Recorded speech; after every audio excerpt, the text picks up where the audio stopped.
Welcome to Brisbane Arts Theatre. We thank you for your patronage and hope you have a wonderful visit.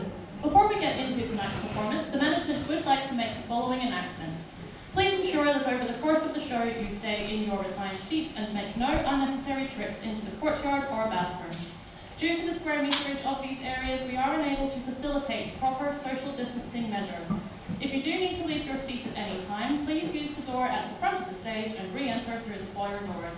These entry and exit points have been chosen specifically to ensure that there is little opportunity for anyone to breach your bubble of personal space. In case you missed your chance to order your intermission snacks, the bar will be open for any last-minute purchases.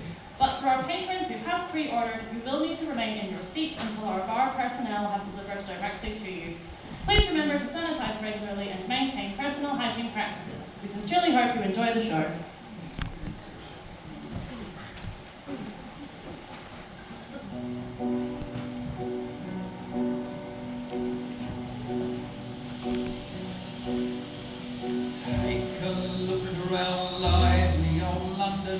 Buzzing crowds, we sweat and we revel, red-cheeked shouts and songs in the flicker of the gaslight.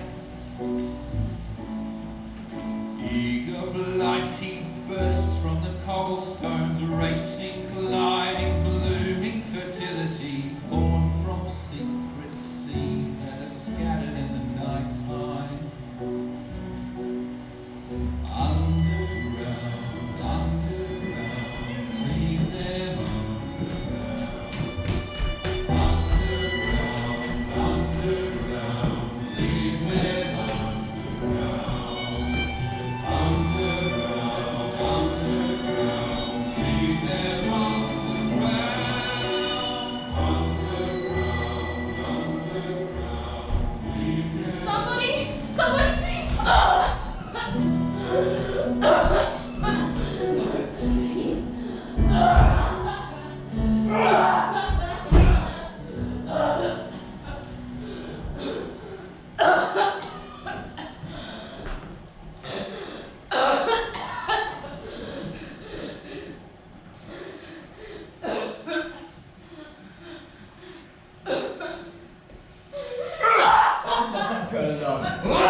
Whom, I might add, work quite hard to help the fortunes of such poor, wretched girls. Is that what you call it, you schmarmy old git? Mr. Mayhew and myself are decent citizens, young man.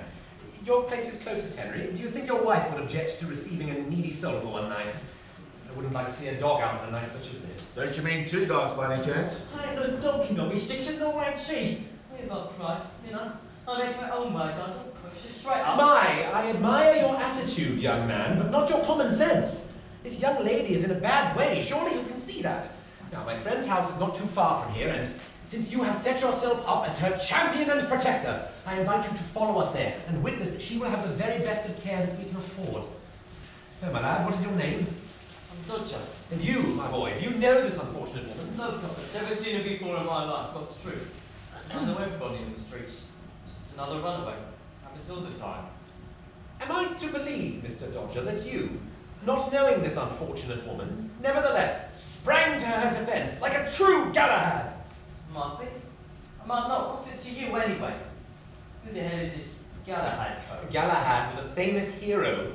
Look, never mind. You just follow us like the knight in soaking armour that you are, and you shall see fair play for this damsel and 2 shillings for your troubles. Do we have an agreement? Oh, yes, we certainly do.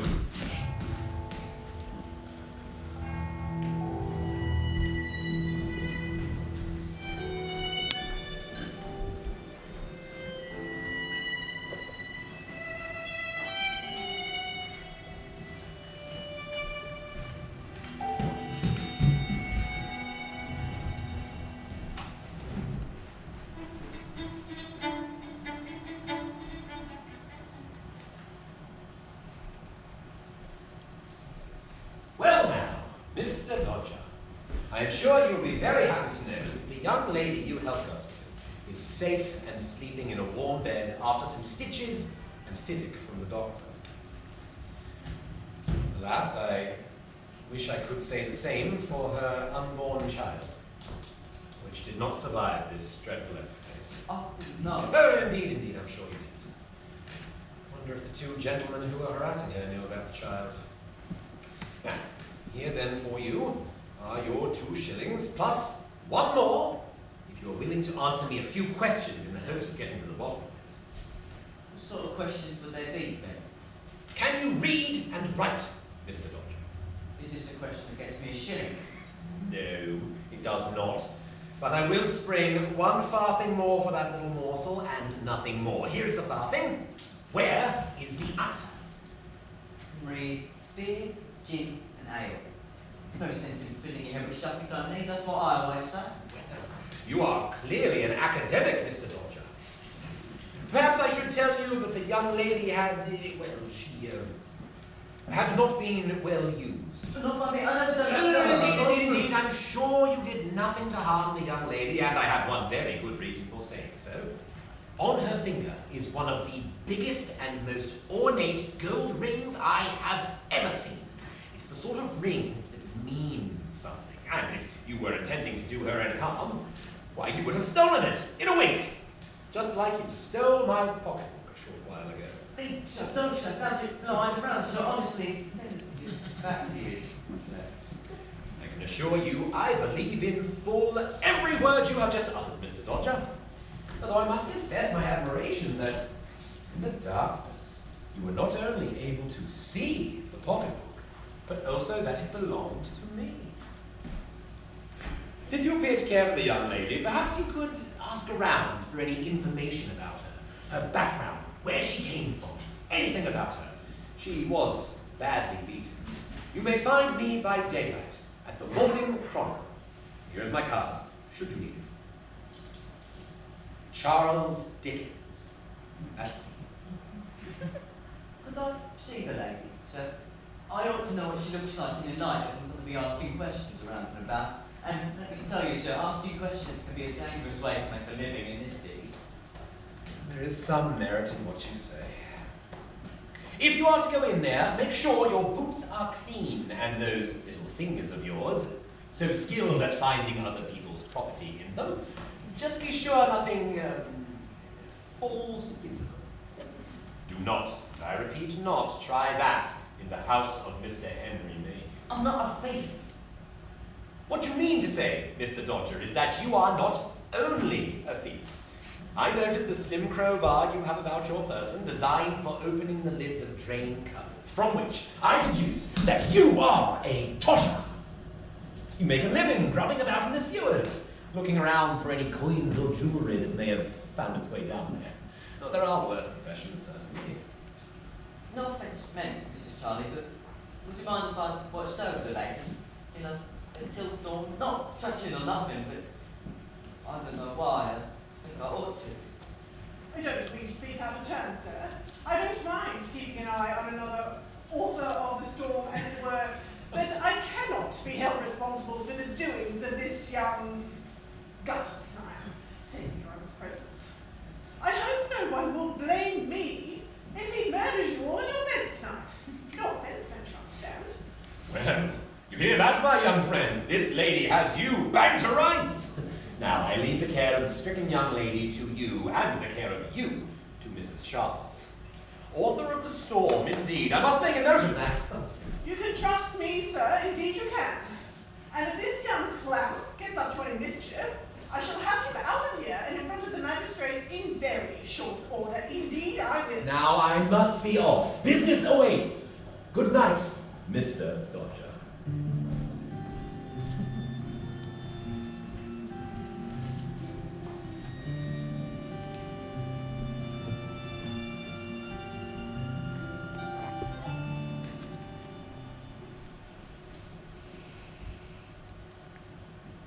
All right, you young whipper-crapper.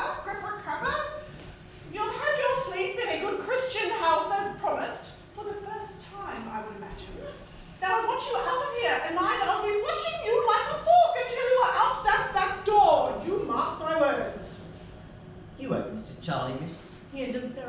man and he gave me a mission.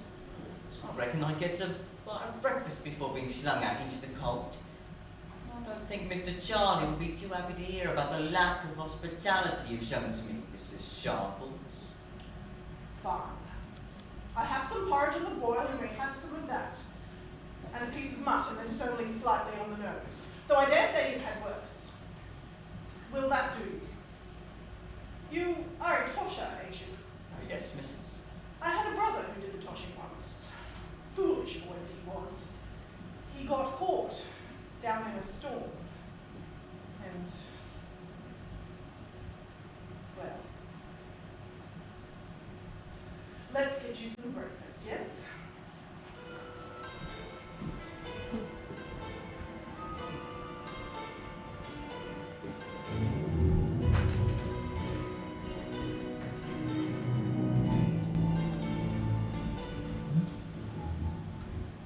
Charlie Dickens, you say, Dodger? I've heard of him down at the synagogue. The sharp called he is, sharp as a razor, sharp as a snack, so they tell me. He's soft. Now, old Solomon is wondering why would a man like that give a job of police work to a snotty-nosed tosher like you? And it is snotty. I know you know how to use a wipe. I taught you how. Just sucking it back and spitting it out on the pavement is distasteful. Are you listening to me? Knife. Better.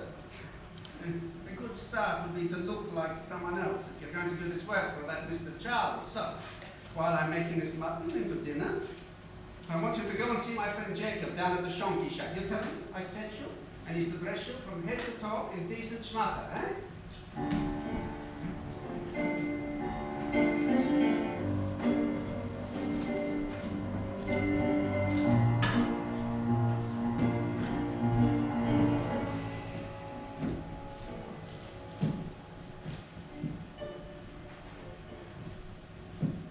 Ah, Dodger, give you a new look, are you?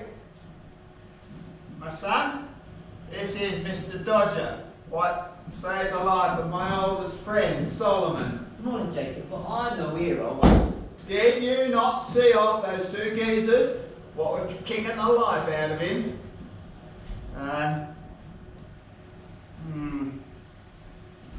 That one I think. No? You sure? Yes. All right. You know the latest fashions. And you're still living with him all this time. Yeah, well, suits us both, doesn't it? We sold Bruce wonderful suits, and I run errands for him, scrounging wood for his fire, and sometimes pinching coal off the Thames barges. And if I find jewellery down in the sewers, I'll get pretty good prices for them. Oh, we get them back to their owners when we can. For a reward, I presume. Sometimes, but there's a warm glove, right? You can get someone their wedding ring back, say. You know, I wouldn't know about that. Oh, upon my word. We are magicians, aren't we? What we've created here, my little chuckaboo, is a gentleman. And gentlemen fit for any society, provided they don't mind a slight smell of camphor. It's a bit tight. It'll stretch with wear. Now, tell you what I'm going to do. Of course it's you, young Dodger. Oh, I'm going to get for you. Oh, this excellent hat. What's almost your size, provided we pat it out a bit so it don't drop down over your ears. And then, what you need to do, young man, is get a good shave, and then you'll be fending the ladies off with a stick. Thanks, Jacob. Oh, Mary, another pub, what's new? Double Henry stopped off just now for some grub and some brandy. Seeing as how we just had to pull another girl out the river, you reckon she jumped off the bridge in Putney? Probably pregnant. Yeah, they often is. Coming here from foreign parts like Berkhamsted and Uxbridge. But I hope to a better life. She always eats them up and spits them out. Almost always into the Thames. It's not fair on watermen like Double Henry when the corpses come to the surface. It's so sad. All the girls have long hair. This one's was practically golden. All the country girls have long hair and, well, they're also, you know, innocent. And poor little innocents never stand a chance when the first kind gentleman plies them with liquor. Jed tried to ply me with liquor once, but he ran out of money and I took most of what he had left when he fell asleep. Finest watch and chain I ever pinched. Still, and poor girls weren't born around here like the likes of us, so they don't know nothing. Mary, perhaps you can help one of them girls. Last night someone was trying to kill a girl. One of them innocents you were just talking about, I reckon. But you're right. I want to find out why. Have you heard anything? Well, I was doing a bit of business in the mall before the storm, and this coach went past with its doors open, you see, and this girl jumped out and had a way of it down the street like she was on fire, right? And two coves dropped off the thing and legged it after her, quick as you like, pushing people out of the way like that was not important. What sort of coach? Pricey, knobby, 2 horses. Oh, funny thing about that coach, there was like a squeal of one of the wheels, yeah, like a pig being killed. I heard it all the way down the road. Thanks, Mary. Put the word out. I'd like to trace that coach. Sure, Dodger. Ooh, tar. Mr. Charles Dickens, Morning Chronicle, Fleet Street, London.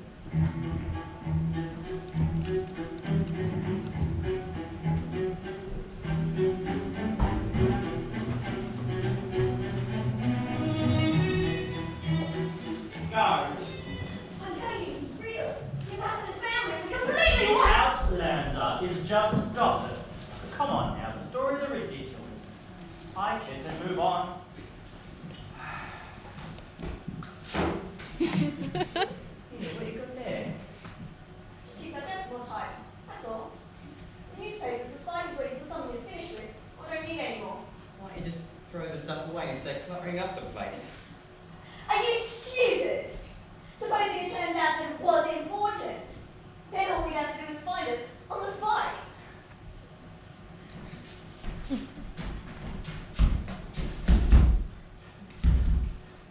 Give me all your cash, money, or I'll gut you like a clam. And don't move! Drop the knife right now and run. In about will be breathing through 3 nostrils. Look, it's me, Dodger. You know Dodger. We'll have none of this round here, you scallywag. Come please. Slow me down if you want the dumbest thief I ever met. Next time you can't before the beat, you'll have your screws swinging on your ankles, you bloody idiot. When did you last eat? Look, your 6pence. That'll get you a decent bar and a space in the doss house. Off you go. As far as they're concerned, I've never seen you before in my life. And look, we're gonna hold up something. It's time to get grogged up. It's after business, not before. Right? And this man was an accomplice, yes? Well, no, in fact, to tell the truth, he threatened the villain with a spike and chased him away. Oh, so he had a weapon. Well, no, it's a spike. We have one on every desk. This young man is working for me, Constable. And may I say that Mr. Dodger has my full confidence. Why, it would appear that he is a hero of epic proportions, having saved the Chronicle from the actions of such a terrible creature as the one I just heard spoken about. Now, Mr. Dodger has confidential information for me, and I would like to take him for a private stroll to hear what he has to say, so if you will, in fact, excuse the both of us. Can I have my spike back? Please, officer!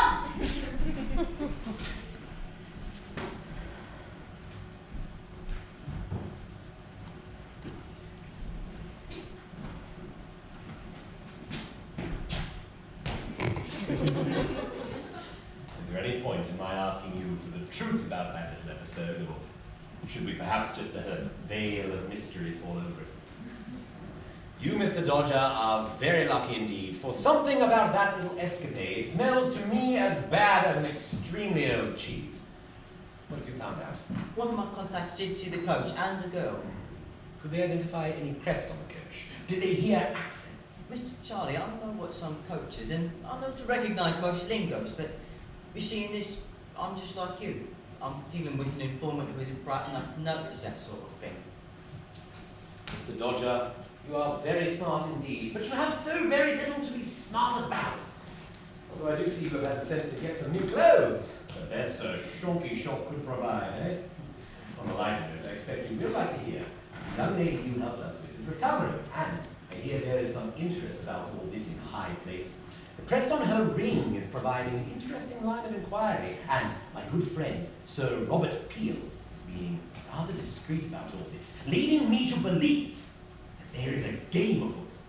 Well, if nobody's reported anybody missing, it may just be that I either don't know that they're missing, or hope to find the missing person before somebody else does. If you catch my meaning. Mr. Dodger, you are a find! Who are you really, Dodger? What is your story?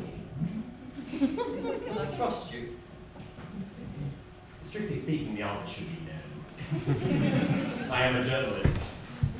However, I have great expectations of you and would do nothing. Would you excuse me for one moment? Great expectations. Forgive me, sometimes I must jot down ideas as they occur to me. Please continue. Well, I was brought up in an orphanage. I was a foundling, never knew my mother. And there were a lot of bullies around there when I grew up. So I used to dodge about a bit, keep out of the way, but as it were. And if I complained, they'd beat me to the ground. After a while, I got bigger and I thought, well, I'm having this no more. So when I got up, I grabbed hold of a chair and I set about me. Yes. And then? Well, then I got apprenticed to a chimney sweep, being a skinny youth. After a while, I ran away. I tell you, it's the best move I ever made, that was. Chimneys ain't no place for a growing lad, sir. Yes, but how from there to Toshing? I had a little difficulty concerning a stolen goose and got chased by the runners. So I hid out in the sewer, see? Well, then I found out about Toshing. Well, that's it, really. More or less. I rather believe that you are an unusual one, my friend. Incidentally, my good friend, Mr. Mayhew and his wife, would very much like to meet with you again. May I suggest sometime tomorrow? That's fine, but I've got to go, sir. Solomon will be expecting me for dinner.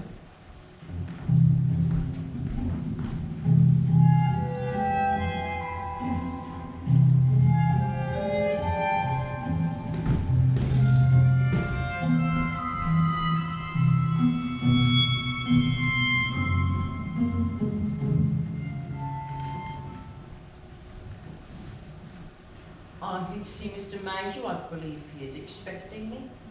My word, ain't you the top and no mistake? Pray excuse me if I do not curtsy. You are apparently the hero of the hour, my little pumpkin. It seems that you little scallywag, single-handedly stopped that morning chronicle from being overrun by robbers yesterday. Well, I said to myself, if that is the self-same young man that I met the other day, the only way he would stop anything from being stolen would be to put his hands behind his back. It is a pleasure to make your acquaintance again, young man, especially in light of your recent intervention, of which Charlie has informed me. You are the most interesting young man. Do you mind if I ask you a few personal questions? You see, I write things down for my job, or should I say, my vocation. It is a matter of research. We hope to make the government see how terrible conditions are in the city. The government cannot fail but respond to a careful accumulation of evidence. How about you, Mr. Dodger? Do I believe there's a Tosha? Do you consider yourself rich or poor? I reckon me and Sol aren't really the poor, sir. I mean, we do a bit of this and a bit of that, and we do pretty well, I think, compared to many, yes. Sol being the gentleman of Jewish persuasion whom Charlie tells us you share lodgings. Oh, I don't think he needed any persuading, Mum. I think he was born Jewish. I must confess my admiration to the fact you have put yourself out for a young lady, especially as I understand that you have never met before. She was very scared. Indeed. And are you Tosha? Why do you do the Toshing and what exactly is it? It's a living, Mum. You go down into the sewers and sort through for things that have fallen through from above. It's amazing what you can find down there. I go as where I please and answerable to anybody, and every day's a sort of adventure. Of course, Sometimes I find something down there that somebody's lost. It does my heart good to give it back to them. Here is the young lady, whom I'm happy to say is making progress. My dear Mr. Dodger, saviour of damsels in distress, as I believe you know. She is yet to tell us her name, so simplicity shall suffice for a name, a good Christian name, until we know more. Unfortunately, I am led to believe that her life in recent times has not been pleasant. Although there are signs that at one time it may have been rather more agreeable, for surely someone cared for her to give her that wonderful ring she wears. Sir, if you do not object, I would very much like to talk to Simplicity alone. I have a feeling she might be capable of talking a little to me again. Well, it would be unseemly for us to leave the young lady alone in your company. Yes, sir, and it's unseemly to beat a lady after death, but that wasn't me, sir. So I think, sir, in the privacy of this house, you might allow the rule to be a little more human. Very well. We will leave the door open, if Miss Simplicity agrees. Please, sir, I would very much like to have a Christian word with my Saviour.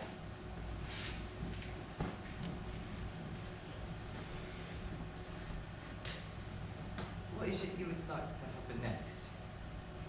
I would like to say that I want to go home, but I have no home now. And I have to know who I can trust. Can I trust you, Dodger? I think I might be able to trust a man who has fought valiantly for a woman he doesn't even know. You know, I'm sure you can trust Mr. and Mrs. Mayhew. No, I'm not sure. Mr. Mayhew would prefer that you and I were not talking, Dodger. You saved me. You fought for me, and now you are going to do me harm?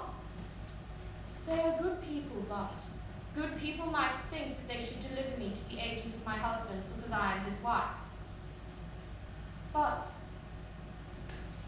you are different, I think. Well, sir, madam, I've had a nice little chat with the girl. Perhaps I can take her out for some fresh air? Well, I'm quite certain that sooner or later Simplicity must get out into the fresh air, so perhaps this could be arranged, Mr. Dodger. Of course, you would understand that this can only take place in the presence of a chaperone. Well, dear Mrs. Mayhew, I can promise you that there will not be any hanky-panky, because I do not know what hanky is. I've never had a hanky, only a wife. I must confess, you're a very straightforward young man. Yes, I'm glad you think so. I'm pretty sure that being forward is far better than being backward, and I believe I care for Miss Simplicity. I was thinking too that you want to find the coast will beat her up, so if I walked about with her in the town, she might see or hear something that could give me a clue. You are commendably eloquent, Mr. Dodger. But we, that is, my wife and myself, feel that there are other aspects to this situation. Yes, sir, I'm afraid there may be. I think so does Charlie. I don't know what an eloquent is, but I do know London, sir. Every dirty inch, where it's safe to go and where it's not safe to go. Well, that's settled then.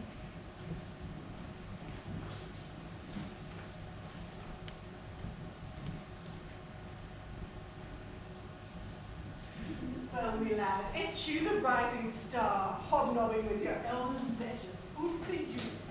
I've done lots of leftovers. Some cold potatoes, some cold carrots. Oh, and a nice piece of pork.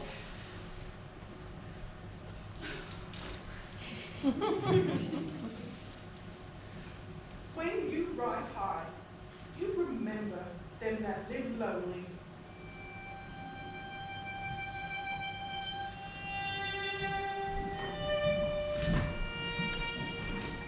A busy day again, my friend. I hope it has proved fruitful. Very nice. Really, very nice. And a fine piece of pork, too, I see. Possibly a casserole later, I think. Well done. I thought you were allowed to eat pork. Strictly speaking, that may be so, but another set of rules applies. Firstly, this is a gift from God, and one must never refuse a gift freely given. Secondly, this pork appears to be quite good, better than usual. And I'm an old man, and I'm very hungry. Sometimes I think that the rules made centuries ago for the purpose of getting my forebears across the desert cannot easily be said to apply in this city. And in the circumstances, I think that God will understand, or he is not the God I know. That's one of the good things about being Jewish. After my wife was killed in that pogrom in Russia, I came to England with my tools. And when I saw the white cliffs of Dover, alone, without my wife, I said, God, today I don't believe in you anymore. And what did God say? God said to me, I understand, Solomon, let me know when you change your mind. I was quite pleased with that because I had my say and the world was better, and now I sit in a place that is rather dirty, but I am free, and I am free to eat pork.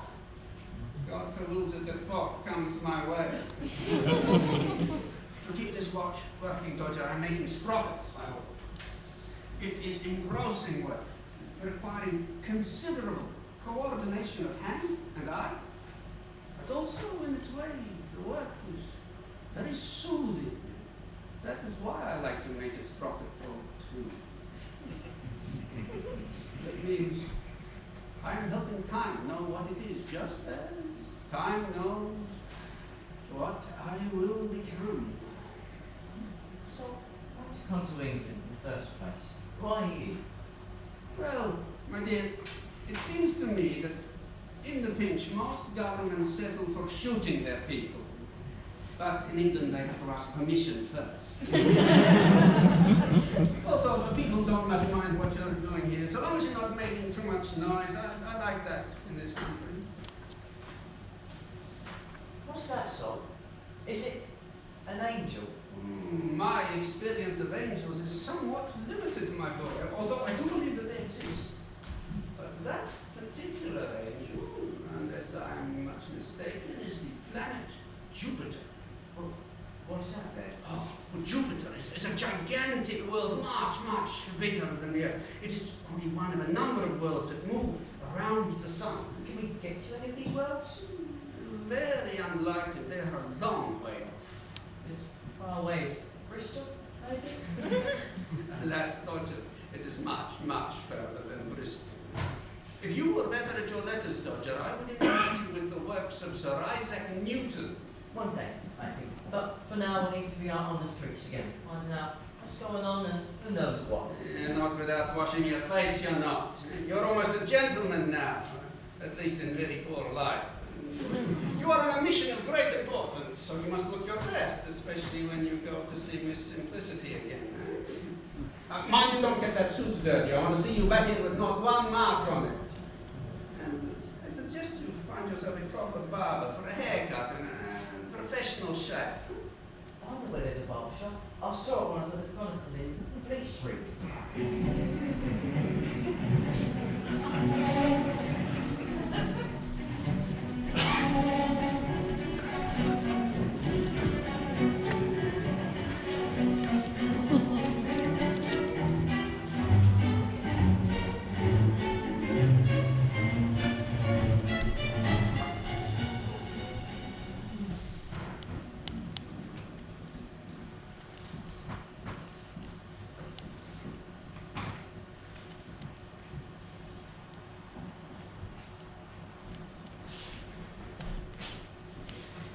Good morning, sir.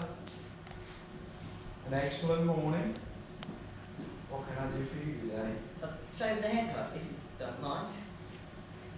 Of course, sir. Sit down, sir.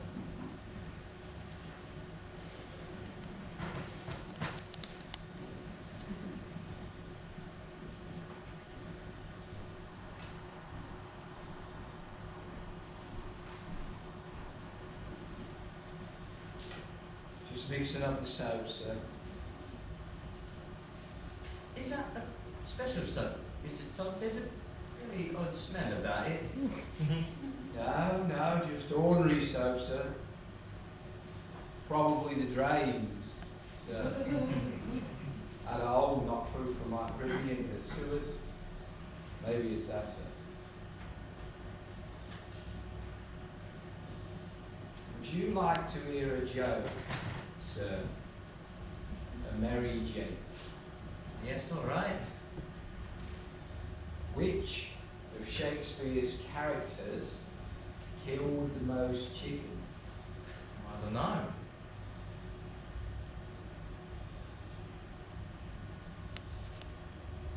Which of Shakespeare's characters killed the most chickens? It was Macbeth, sir. Because he did murder most fowl. I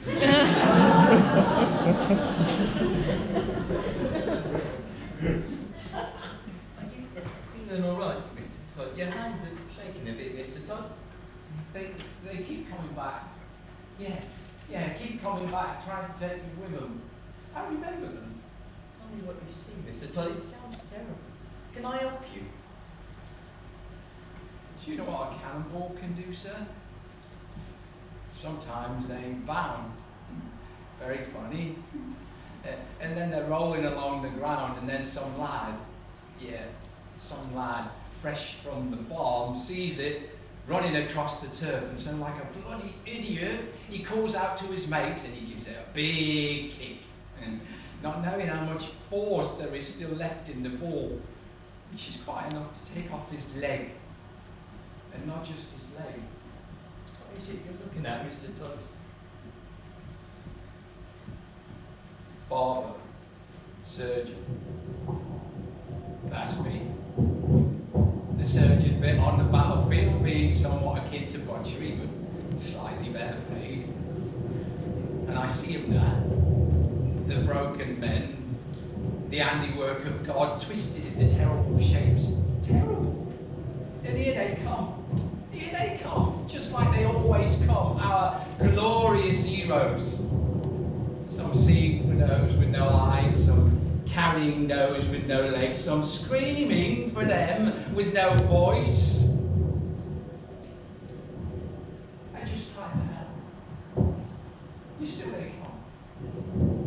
They come here now all the time looking for me. They say they ain't dead, right? Those they are.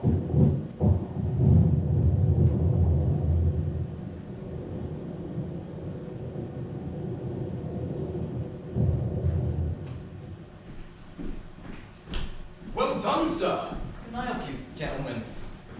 He just stood there. I mean, he just stood there, eyeball to eyeball with the man. Not even blinking. Just waiting for the moment to take that wretched weapon away from him. I beg you, ladies and gentlemen, do not go down into the cellar. Oh no, because if you do, you might see something that you really would not like to see. You must trust me on this. I was a soldier once. I was at Talavera, and that was bad enough. The stink! No wonder the neighbors have been complaining. My name is Dickens, and I know young Dodger here to be an excellent and most trustworthy individual. He is also the hero who saved the staff of the Morning Chronicle just yesterday, and I'm sure you have all heard of that. I propose we take up a subscription for this valiant young man, and I pledge £5. Trust me as a journalist.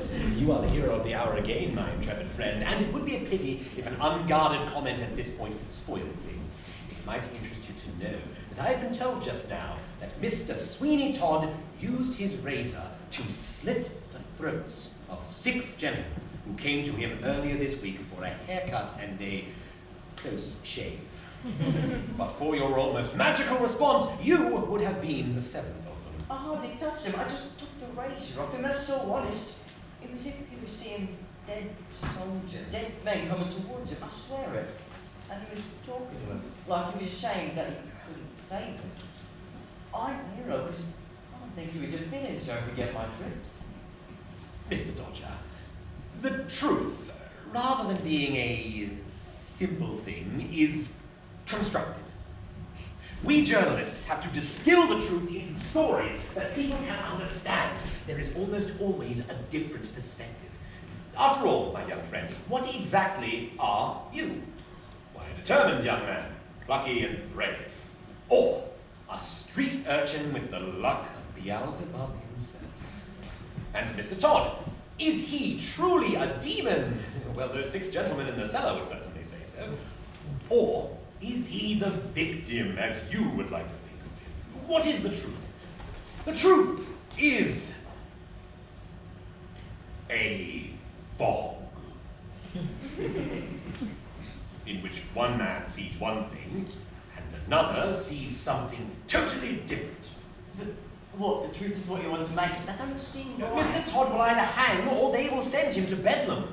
If he is unlucky, for I doubt he will have the money necessary to ensure a comfortable stay there, it will be Bedlam. And now, my boy, I must head for Parliament. I have some business to enact there, and some court reporting to do for the Chronicle. Well, if you excuse me, sir, I too have another appointment. You have an appointment, Mr. Dodger. Why, it would appear you are becoming a man for all seasons. I'm taking Miss Simplicity for a walk.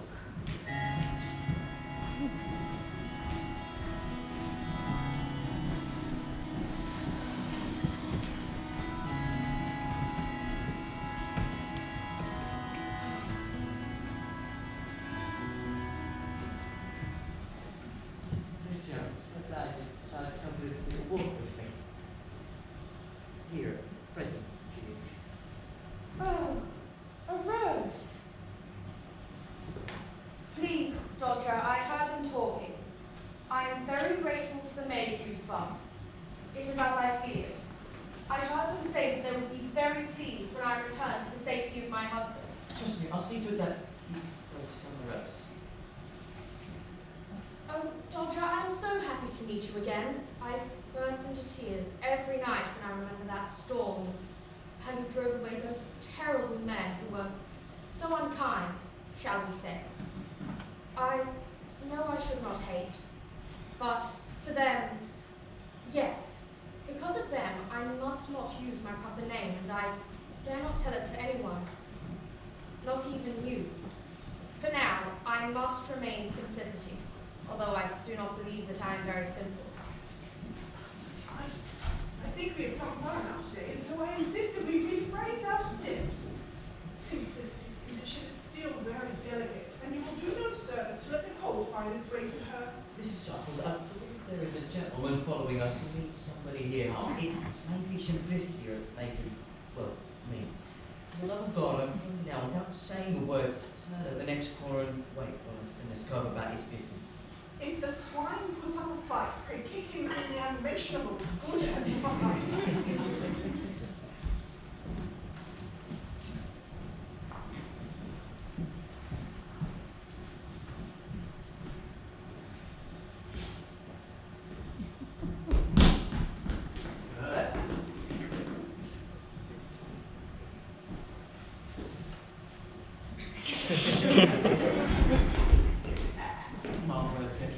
I live and wish I couldn't breathe. For a little stroll among the tops, ain't you? What's your game today? Because you've been following me step for step over the last 7 corners I have travelled. And on one of them, I crossed over my own steps. Funny, ain't it? That you should have the same roundabout journey, mind you, nasty, nasty little man. If you don't say something soon, so help me God, I'll give you a paste and see if I don't. They say you killed that father. The one with all them dead bodies in his cellar, yeah? Something like that. Not all that. Now, if you're my friend, you would tell me why you're following me, because if you don't, I will make cold meat of you. I don't mean to interrupt your little concussion, gentlemen, but I think it's time we went home if it's all the same to you. Benjamin, I have no beef with you. This is your last chance. Tell me who you're working for and why, and I'll never let on it's you. I have in my pocket the razor of Sweeney Todd the barber, and at the moment, I haven't brought it out yet. But it calls to me. It calls to me to use it. So now, Benjamin, I strongly suggest you tell me who you're working for. Do you understand? Cut Bob, from Hackney Marshes. That lawyer? The one who works for the worst of the worst? there's important codes out there wanting to know where you are and if you got some girl with you. That's all I know, honest to God. There's a reward out and some real nasty geezers after it. Well, Benjamin, as a friend, I rely on you not to tell sharp off that you've seen me. Oh, and there was one other thing. Oh! Sorry, Mrs. Sharples asked me to. Listen, Mrs. Sharples, listen. I have reason to fear there are people searching for simplicity to do her harm, and so I've got to remove her from the kinds of race that they make her household. It makes me shiver, does to think of you opening the door to them very nasty cubs. But she is in their care, Mr. Dodger. I'm a married woman whose husband turns out to be a cruel and vicious man, Mrs. Sharples. And I believe the Dodger is right in this instance. So I suggest we make our way back to the house as soon as possible. But what are you going to do about him? Listen, my friend, I know who you are and I know where you live. Trust me that what you're going to do as soon as you're fit to stand, you start walking up that road there. And you will go on walking as fast as you can in that direction as long as possible. And you will not, repeat, not turn to look behind you until it is absolutely dark, understand? Because you know me. I'm Dodger. The Dodger what has Sweeney Todd's razor now, and if you do the wrong thing by me, I'll come up through the floor one night with it and make certain you never wake up. I never clapped eyes on you, mister. And my God, I wish I had. You have no trouble from me. So when we get back, if you'll be so kind as to help Miss Simplicity with packing, such as she has, help us find the growler and I'll take her to Charlie. We'll be safe enough to discuss the next move. I feel I must object. Mrs. Sharples, I will go with Dodger. The choice or blame is mine, and I would not like to think that any harm came to the Maidens' household because of me. Yes. Oh, Mr. Dodger, is it true that you throttled the demon barber of Fleet Street with his own necktie? Look, he was just a very sick man, right? He thought he was killing dead men who'd come back to haunt him, but I just took the razor off him and the peelers took him away. I think you're just saying that to be more certain.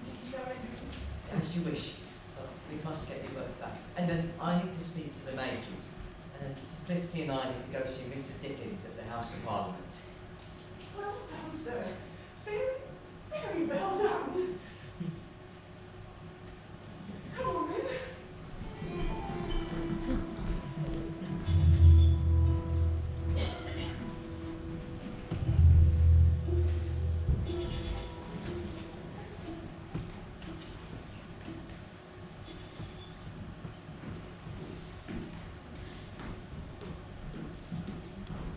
I'm Mr. Dodger and I'm here to see Mr. Charlie Dickens on a very important matter. Is this the hero? Twice the hero of Fleet Street, according to the newspapers. You are surely not the young lady I saw fair beaten up 3 nights ago. Oh, you can speak freely to me in front of my good friend, Mr. Disraeli. How are you, by the way? I'm very glad to see that our young lady is recovering, slowly but surely, which is very good news indeed. Excuse me, but who exactly is the young lady? Will someone please introduce me? Miss Simplicity. May I introduce Mr. Benjamin Disraeli? Then Miss Simplicity is the young lady who has been discussed. What has been discussed about me, pray? The facts of the matter are, as we understand them, that you, miss, lived out of the country with your mother, an English teacher working abroad. Following her sad demise, sometime in the recent past, you went through a form of marriage with a prince from one of the Germanies. A short while later, you, miss, fled the country and landed up here in England where your mother was born. Yes, and I left, gentlemen, because my husband became, as soon as we were married, a wretch and brute of a man. He even tried to put the blame for our so-called marriage onto me. Subsequently, we have also learned that the 2 farm workers who were witness to the marriage have been found dead. And the priest who conducted the ceremony apparently lost his footing one day while inspecting the roof of his church and plunged to his death. That would be Father Jacob. A decent man, and I would say not a man who easily falls off roofs. The witnesses are Heinrich and Bertha. I was maid report my meals. I suspect that what you are going to try to tell me now is that my husband wants his wife back, and that this ring is not the only evidence of his marriage. I believe so. What you are trying to tell me is that my husband, that is to say his father, wants to see this ring back, come what may. Yes, madam. So we understand. But you see, sir, there is more evidence of the marriage. That, sir, is myself, but I will not go back there because I know full well that I could simply vanish. How difficult would it be for me to disappear with the other evidence? I know that my father-in-law got very angry when his son and heir had married a girl who was not even fit to be a lady-in-waiting, let alone a princess. Princess? Blimey, you don't have to be a knight or something even to rescue one. I believe, sir, that there are those that wish me harm in this country. They have twice tried to abduct me since my arrival in England, and it is only thanks to Dodger that I am here today, and not on some boat back to my husband, likely not to be seen again. My mother, who, yes, was English, said that in England everybody is free. I am at a loss, gentlemen, and safe nowhere, not even in England. Well, what do you think about all of this then? If Miss Simplicity should suffer harm within our country, it might not bode well for the affairs between the two governments. Right now, the government of which we speak is demanding the return of this young lady, who is, after all, married and therefore the rightful property of her husband. Hey. Mr. Dodger, please be aware that we've had enough wars lately. I think you know this rather well after your run-in with Mr. Todd, and all too many of them are started over trivial things. I'm sure you can see why this matter is so complicated. There's nothing complicated, not one thing. A lady what has been beaten up by her old man and don't want any more of it and gone back to where she's going to get more of the same. Then, surely it would be possible for you to delay a decision on this matter for a short time. Give us all the opportunity to consider the best next move. But there is one matter that clearly does need to be resolved right now, and that is to say, where this young lady, a princess, will lay her head, safe in the knowledge that she will still have one when she wakes up. You and I both know the person we could turn to in the circumstances. You are, of course, talking about Angela. Yes, of course. We have a friend, Miss Angela Burdett Coots, who I am sure will be delighted to offer shelter, faithful guards, and lodging to Miss Simplicity. I, for my part, am absolutely sure that she will rise to the occasion, for she is a woman who never, ever has to care what politicians think. Or kings, for that matter. How do I know I can trust you, Charlie? Even if we can trust this mysterious lady? I must trust you, Dodger. Maybe it's time for a little bit of trust on your behalf.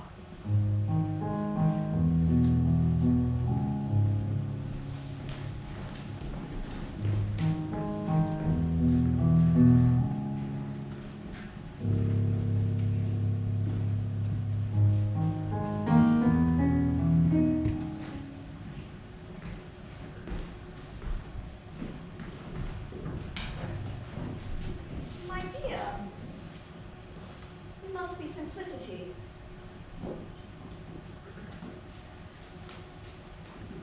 I'm very pleased to meet you. Ah yes, the hero of Fleet Street. Charlie has told me about your exploits at the Chronicle, and everyone's talking about your bravery this morning. And you must believe me, I do have a notion as to what is going on. People can be so talkative. From what my servants tell me, Mr. Dodger the hero is a very rich man. I understand that the editor of the Chronicle has a total of 50 sovereigns and what you might now call small change, with the promise of more to come, all donated by grateful Londoners. But I'm the hero, Charlie. You be careful about protesting, my young friend. You know who and what you are, and I suppose so do I, but right now, the good people of London have contributed this money to someone they consider to be a hero, and who are we to deprive them of their hero? And poor Todd is a villain, right? Yes, well, some people might think that the hero is just the sort of man who would argue that the so-called villain is nothing more than a sad madman in torment because of what war has done to him, and argue that Bedlam might be a better option for him than the gallows. People might then believe that hero, particularly if he were willing to contribute some of that newfound wealth, seeing to it that the poor man had a reasonable stay there. Nobody's going to listen to me. You undersell yourself, my friend, and you undersell the power of the press. Clearly, the thing to do right now is to get this young woman a meal, and a chance to sleep in a warm and above all secure bedroom. Nobody comes into this house without my permission, and any intruder who came in with intent to do harm would wish they had never been born. Or perhaps, if they were able to think more selectively, that I had never been born. Simplicity is entirely welcome.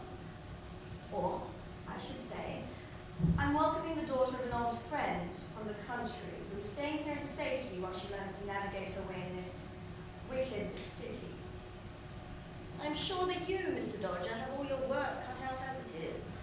Although I would be very grateful if you would attend me here at a musical soiree tomorrow. Dearest Angela, would it at all be in order to allow Mr. Dodger to come tomorrow with his good friend and mentor, Mr. Solomon Killen, an excellent and renowned maker of watches and jewelry? Capital. I would be most happy to meet him. In fact, I believe I have heard of him. As for you, Charlie, you know you are invited anyway, and I'd like to have a quiet word with you after Mr. Dodger has left. Excuse me, miss, but would you allow me to see where Miss Simplicity is going to sleep? Why? Pray. Well, miss, I reckon I can get through most windows in this city, and if I can, then so can someone the nasty of me, if you see what I mean. You acknowledge no master, do you, Mr. Dodger? I don't know what you mean, miss, but I want to know that Simplicity is safe, you see. Well done, Mr. Dodger. I'll get Mavis to show you the room, and to the bars on the window. I too do not like intruders. And even now I'm wondering whether I shouldn't employ you or some of your contemporaries to find a hitherto undiscovered way in. But for now, perhaps you should call at the Chronicle offices on your way home, collect your money. I must speak at length with Charlie.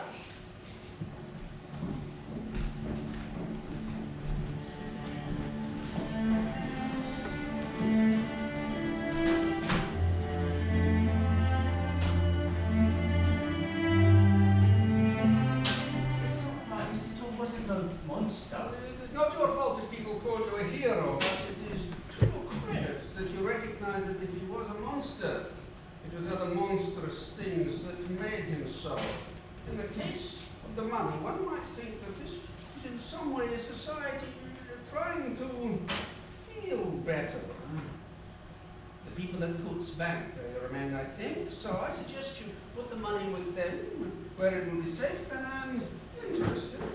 Very nice nest egg indeed. Interest? What's money interested in? Give me more money. Take it from me. I'm glad that Simplicity is safe where she is. She'll be in danger every time she goes for a walk. As far as I can tell, there ain't nobody in the government to deal with. That is because the government mostly thinks about all the people, but they're not very good at individuals.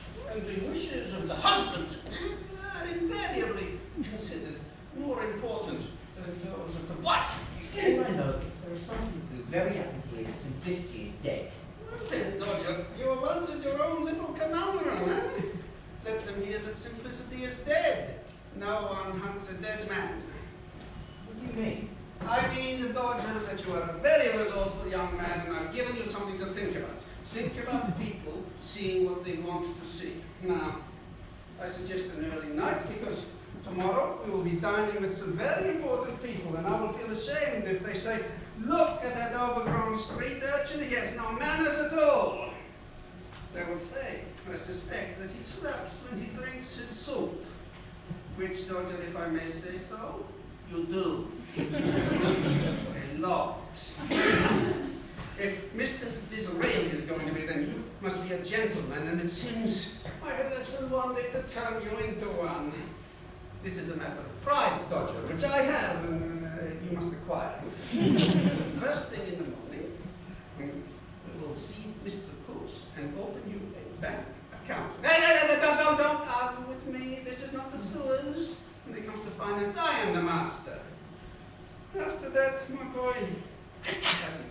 introduce you to Savile Row. We don't have much time, but my friend Izzy will see you right, and I'm certain he will give a good deal to someone who carried his father to safety when the Cossacks shot him.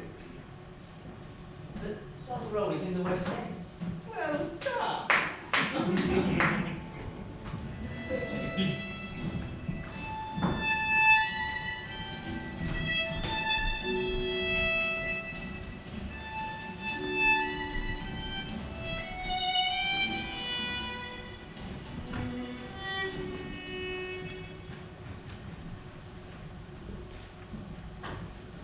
Sharp Bob sends his regards. I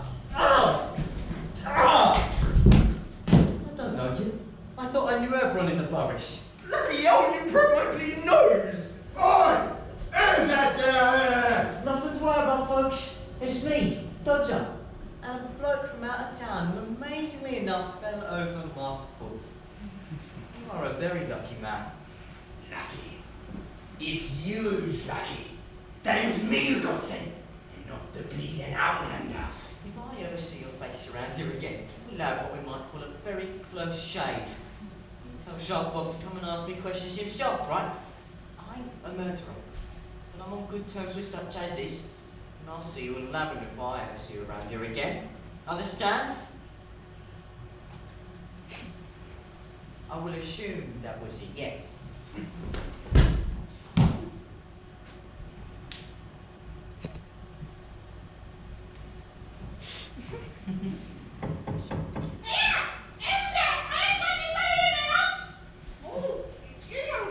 Yes, it's me, Mrs. Beecham. And the lady hasn't got any money in the house, but you have now. Oh, God bless you, young sir. I shall say a prayer for you at church in the morning.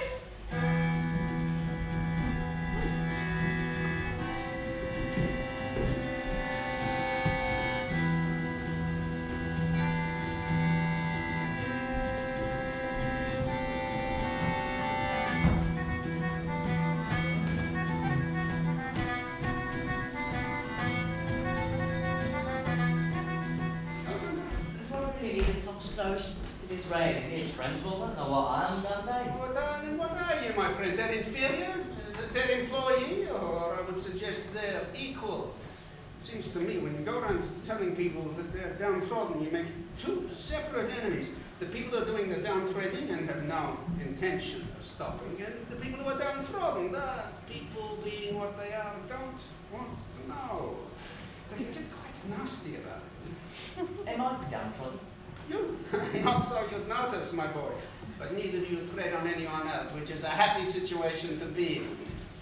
I certainly believe that most, if not all, of the people you will meet later will be considerably richer than you. But they will not think that makes them that much better. Money makes people rich. It is a myth to think that it makes them better, or even that it makes them worse. People are what they do, and what they leave behind. Dobre utro, good morning, Solomon. Dobro utro. How can I help you? I see how I can help you. If you will take care of everything, I will everything at hand.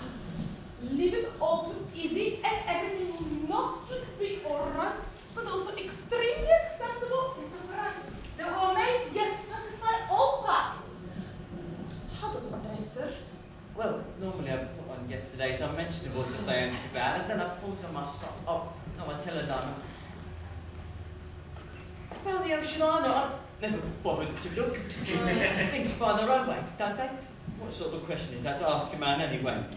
Your luck is holding, sir. I can do you a wonderful deal. It seems that another tailor was asked to work on a frock coat and a very elegant waistcoat and trousers. But regrettably, one of my associates made a laughable mistake during the measuring, and so now the garment will no longer fit the fine gentleman. But I can do you a little proposition for you. I have 2 sets of garments which are happily 1 stitch away from your requirements at a very spirited discount of 50%. I beg your pardon. 75. I'm sorry, 80%? And I will throw in one. No, 2. There's a very elegant measure. And the hat. hat. I've got a hat from James. That shonky thing, eh? It looks like someone used it as a concertina and handed it to a clown. You need a hat for a gentleman. I'm no gentleman. Yeah, you'd be much closer to being one with an elegant hat for special occasions. Well, I think this one will do me a treat. Yep, a sharp look. Sharp as a razor. I could be no end of a sweat. Well, until recently, you've been no end of a smell. So. Well, no matter how hard you scrub, the curse of the Tosha will always leave its own cheerful mark on you. £1.18. Grossly extravagant. True. A lot of money for something I don't believe in. But the other day, you said while you were working on one of your little machines that this thing needs oiling. And the day before that, you said that your lathe had wanted oil. So surely want is the same as need, yes? Are you sure you weren't born Jewish? No. I've looked. No. Thanks for the compliment. So, I've got a much smarter civil place and a hat. Miss Burdett Coots, tell me more about her. What does she do? A remarkable woman is Miss Burdett Coots. She is an heiress and also a major philanthropist, which is a person who gives away their money to the poor and needy, which I must make clear to you, young man, does not include you. You being neither poor nor needy, just occasionally knee-deep in sewage. Why on earth does she want to give so much money away? Because she feels that she should. She pays for the ragged schools, which give some children at least an elementary education, and she funds scholarships for the brighter pupils to give them a chance to go to university for an even better education. You, my boy, of course, must mind your manners. Remember what I told you about how to eat with so much cutlery, which, I must reiterate, I would rather you did not attempt to steal. I'm not a thief. I can't help the things that left lying around. Just kidding. I'll be on my best behaviour and a credit to my wonderful clothes. If I'd known what it feels like to be among the gentry, I would have applied for a ticket a long time ago.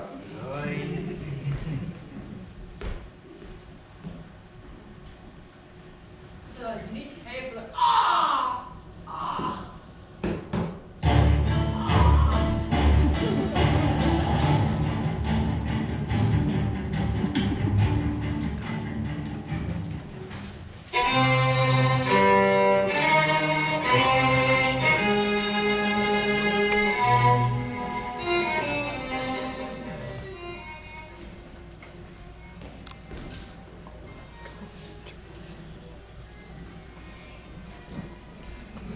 How nice to see you here. Wonderful, the young Tosha magically transformed into a gentleman. Excellent. Yes, sir, indeed. Tonight I am a gentleman. Tomorrow I might be a Tosha again. Be a gentleman and I can be a Tosha. Can you be a Tosha, Mr. Disraeli?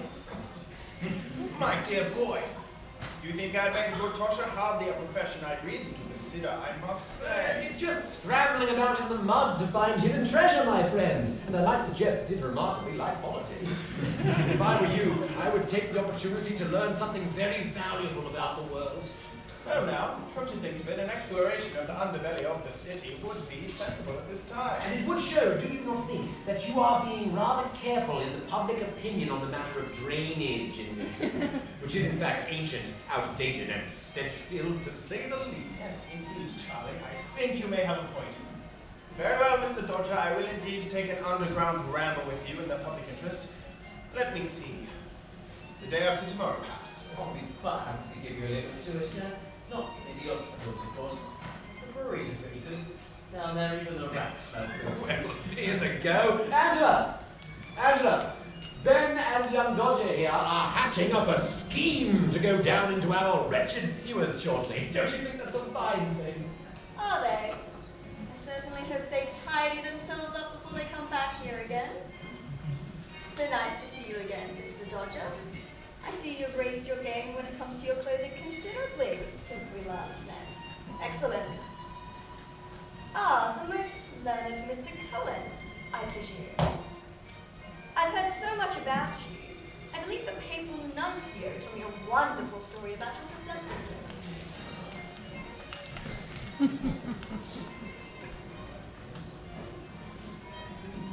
Mr. Dodger, I believe you might be interested to meet Miss Simplicity Parish. a cousin of mine from the country. My word, so you are the famous Mr. Dodger. I am very pleased to meet you. Ah, there's Sir Robert Peel. I'm so glad you could come. Sir Robert Peel, crikey. You're right, Dodger. I know you've had such a busy time, all because of me, and I'm so very grateful. Don't worry about me, miss. How is life here? Angela is kind, really very kind, and how can I put this? Very understanding. I asked this once before, and now things is different, but there's no change in the question. Would you like to have a next? Do you want to stay here? I know I am here because I am a problem, and I do not wish to be a problem. Sooner or later, problems get solved. I wonder how that might happen. Suppose you could go somewhere where you could be anybody you wanted to be. No problem to nobody. You see, I think I might have a plan. It's quite a good plan, but I only got one class, so I'm still working on it. It would be a bit risky. It might mean a bit of play acting, but I think it will work. But, dear Dodger, would I be right in believing that the success of this plan will end up with you and me together somewhere safe? Yes, that is the plan. I think that is an excellent plan, Dodger, don't you? You agree? Yes, indeed. You are kind. Very kind. I don't know about loving. We shall see. I have had what I believed was love, but it was an untrue thing. But I have found that kindness lasts a lot longer than love. And, Dodger, where you are, the world seems to fizz. You make everything seem possible. Of course, we don't have to stay together if you don't want to. Dodger, this might be hard for you to understand, but sometimes you should just stop talking. Well now, Mr. Dodger, I wonder if you've met my very good friend, Sir Robert Peel.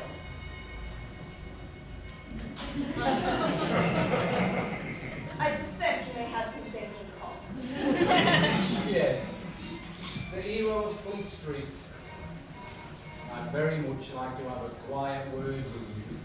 Does it hurt? You wince when someone calls you the hero of Fleet Street. Charlie tells me that you are quite clear that people should know that the facts of the matter are not as they seem. You seem to be everywhere and into everything, unlike the infamous highwayman Big Turtle. What do you think of his ride to York when I say a black face? I think he was too clever to ride all the way to York. No, I reckon he rushed up to some of his mates, well, he knew to be not all that matey, and shouted out something like, "Pray for me, my lads, for I'm going to try to get to York this very night." And of course, you see, you can be certain that when you have a price on your head like he did, his mates would have sneaked him to the peelers within 10 minutes. By which time, I'd bet you a crown, our friend Dick would be in the West End with his moustache a different colour, walking around with two sporting ladies arm in arm. Your reputation goes before you, Mr. Dodger, as a young man of great courage and indeed understanding. And now, shall we move to the drawing room?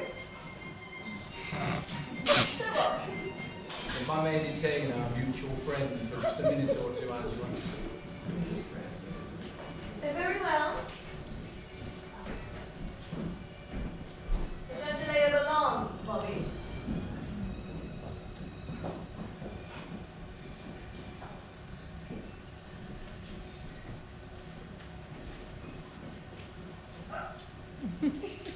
I'd very much like to know how you did that murder in the sewers this afternoon. What goes with this bit? I've never murdered nobody, never. Well, now, it's funny you should say that because I believe you. For we have a dead body in the morgue and two men who say that you put the poor fellow in there, and the funny thing is I do not believe them. You say you don't think I murdered anyone. There are two people saying I've done it, right? Those are what was murdered. Why are you taking their word against mine? Well, frankly, my men know.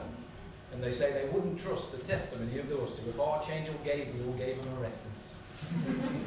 But I ask myself, if this murder took place only a few hours ago, why did this allegation reach me instantly, do you think? I think that you have made enemies. Because as Ben tells me, you seem to be compounding your heroic deeds by keeping a certain young woman safe while she's in our country. I salute you for that. But this situation cannot go on forever. There has clearly been a murder. And indeed, I must make sure that somebody is brought to justice. Despite the fact that corpse concerned as a gentleman who was known as Sharp Bomb. Mr. Dodger, I am the head of the police force, which makes me a policeman. But I'm also a politician. But there are indeed some of us who, while publicly towing the government line, feel that an innocent person who has sought sanctuary in Britain should not be sent back to where she does not want to go. There must surely be a way of resolving this situation without risking a war. A war? Over simplicity? Mr. Dodger, you and Miss Simplicity seem to be a reason why people are being killed. Now, like Charlie, I believe that somebody not so readily associated with the government could indeed be the very man to help us find a solution. Me? You're the freest free agent I could possibly imagine. And now, without another word, we will both stroll back to the others as if we've been discussing nothing at all. And I will find you again when I need to. Oh, and Mr. Dodger, this conversation and everything to do with it never existed. Do you understand? Understand what, sir? Oh, you are a quick learner, Mr. Dodger.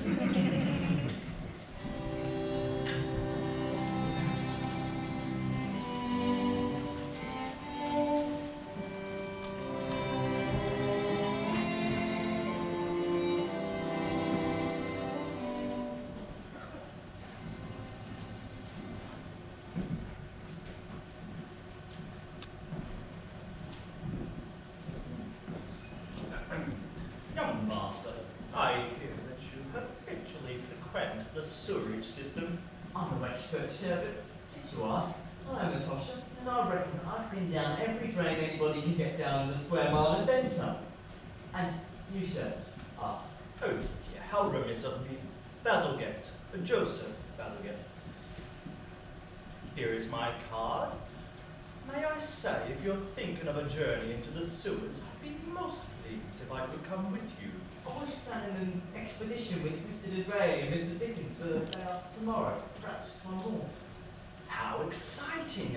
You must surely know that the first people to ever undertake the building of the sewers were actually the Romans. Oh, excuse me, Mr. Basket. I thought I must remind our good friend Dodger about that trip into the sewers. Let's meet at 9 and 7 hours. I'll do a little walk around there early in the day to make sure there ain't going to be any trouble, because you never know. Now that is a sensible precaution, Dodger. I, for one, cannot wait to join this little odyssey. How about you, Mr. Bazalgette? Why, thank you, young man. I look forward to seeing you the day after tomorrow. Now, is everything all right, Dodger? I'm a believer, Charlie, that fate sometimes seems to hand things. I decided to rescue Simplicity, you see.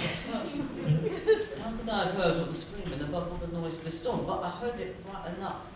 And so I have to think that I've been guided on a journey. I don't know where all the steps are. And I know the people that I'm a betters would like to see Simplicity shut away in some bleak house somewhere. It's not cause any trouble. What are you writing? Bleak house. Forgive me, Mr. Dodger. My attempt at jotting down a thought had nothing to do with Miss Simplicity. I assure you. Changing times, Mr. Dodger. A young queen on the throne, a new world of possibilities. Your world, should you choose to make it so. I know that Sir Robert has spoken to you, and I know why. There are wheels within wheels. Make certain that you're not crushed between them. Something my dear friend Sir Robert just said to me makes me feel like you'd find this place very interesting. Is this the way to one of your ragged schools? Not exactly, Mr. Dodger. It is where I think you might like to teach someone a lesson. Now, have you said all your goodbyes and thank yous? Say goodbye to Miss Simplicity. Miss Simplicity. Say goodbye, and then you and myself must be going. How very good to see you again, my hero.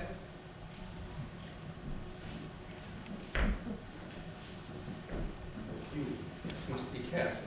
You are in the center of things now. You did but know it. Although there are agents of other powers in this country, I suspect they would hesitate to do any harm to Mr.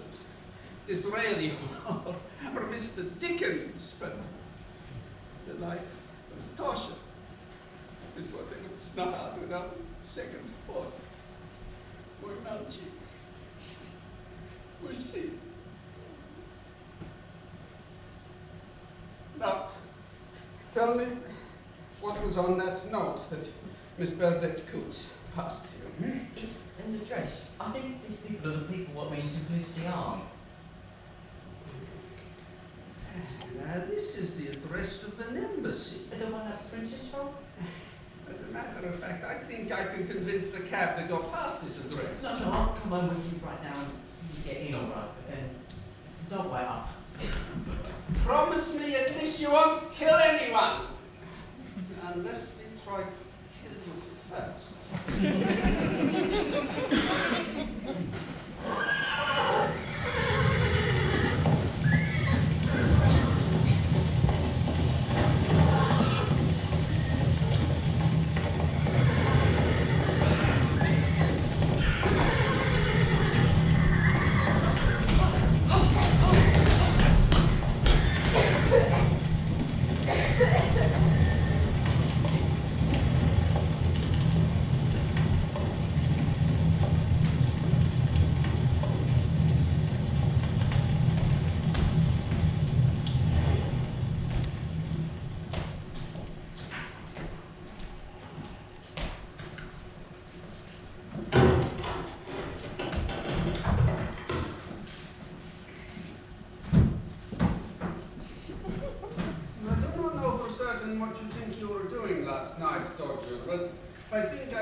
Because, as you know, Solomon himself does have a certain wisdom of his own that you felt you had a score to settle with someone.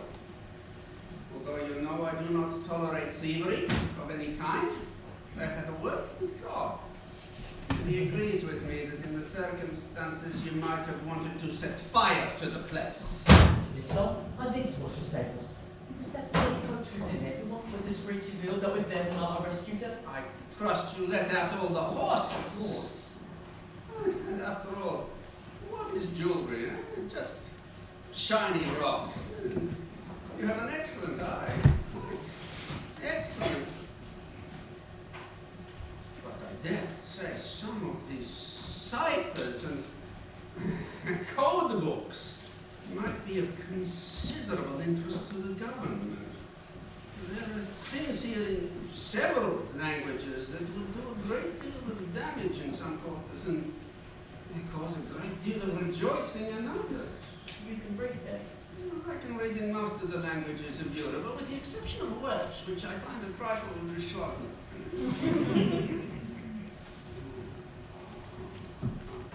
One of these documents is a copy of a message about the Tsar of all the Russias, who has apparently done something quite naughty with the wife of the French ambassador. Oh, dear, you need such goings on.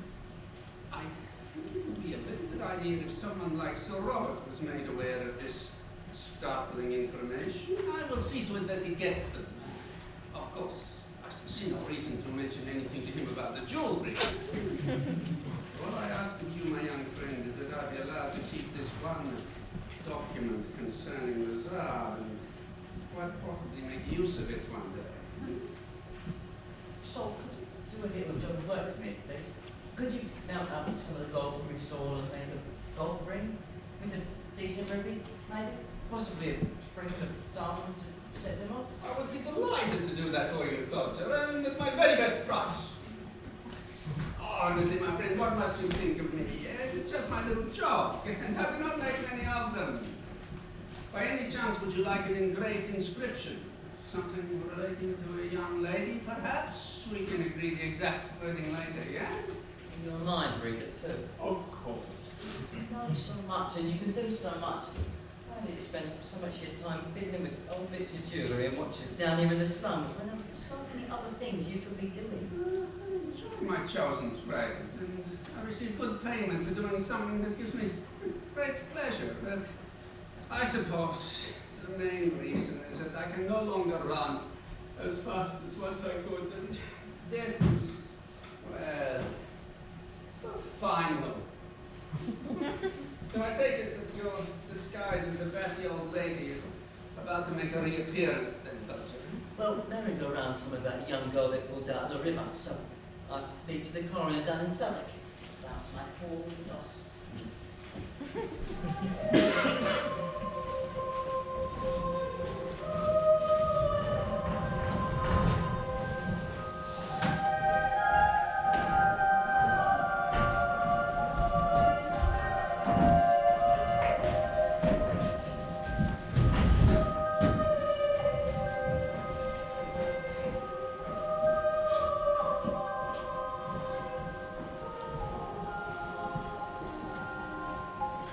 She's a sweet girl. Came up to London on the cruise vessel. Get a better job in the big city. I told her not to talk to any of the gentlemen on the street, sir. But you know how it is with young girls, sir. Never the prey of a dashing gentleman with money to spend. Oh, dearie me, if only she had listened. I should always blame myself. There's no need, I'm sure. Well, the country like the city, that's what God served them to. And she was wearing blue dress, you say? Yes, sir. Blue dress, so not very blue, but very nice underfit, so. Oh, maybe this is important. So she had long yellow hair, lovely yellow hair, never cut it, not like the other girls who would cut it every year or so, shut up when the wig maker's man came round. She wouldn't have none of that, so she was a very good girl. It would be improper of me to use the word luck, madam, but fortunately it may just be the case that your dear niece is even now lying in a mortuary and has been for several days. Alas, all along the lower Thames, the sad event happens far too often, and in the case of this lovely young lady, I was beginning to despair that anyone would claim her as their own. See, whatever am I going to tell Mother? I mean, I said I'd look after her, but young girls these days. I fully understand. Please do let me give you another cup of tea. And I will take you to see the corpse in question. You've been very kind, thank you. I would like to see her if I could.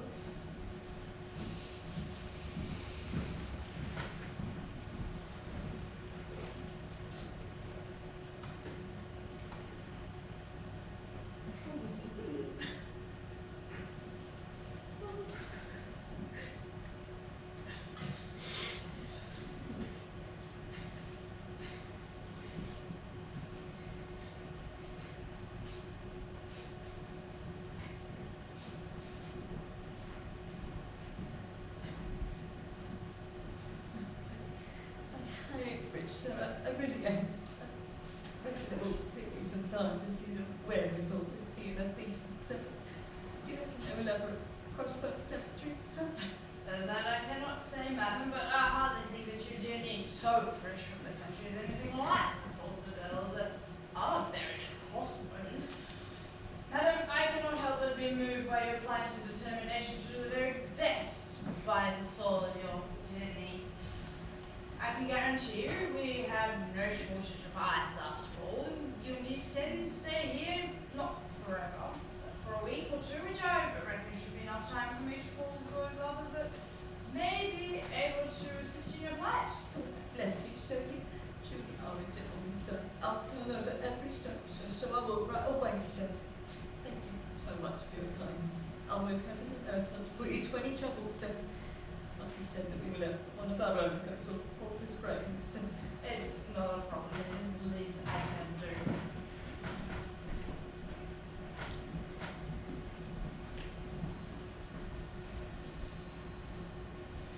Dodger, as I live and breathe, are you up to your old tricks? Hello, Mrs. Holland. Thinking on the fate of one of your girls?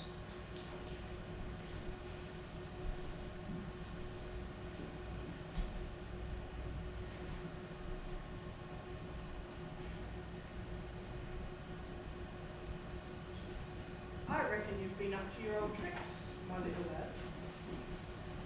Now, there's some people who don't like to speak of them open our ears about him, and one of them is a cove by the name of Outlander. Have you ever heard of him? Maybe. Who is he? I don't think I've ever met him. Don't even know what he looks like, but by all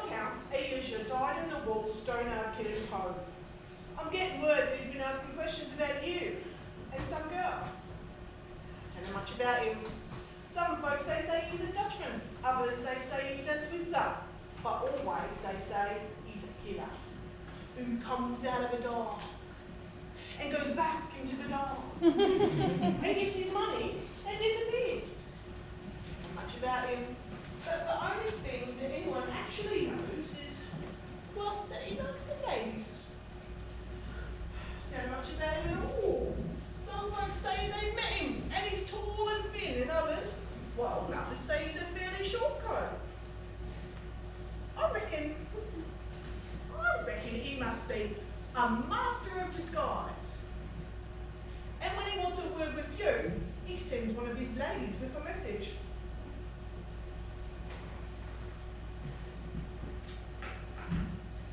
I quite like you, Dodger. You know that. I don't like the idea of him turning up around here. And no one's ever really seen him. No, like I said, lots of people have seen him, but they never seem to see the same man.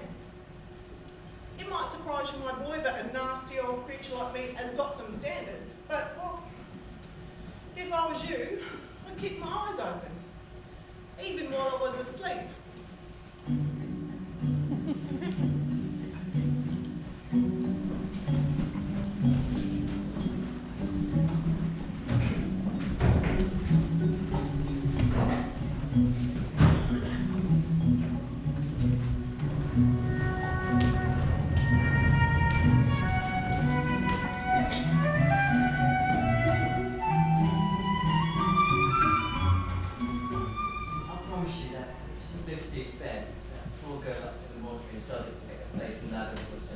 I'll see to it. And flowers too.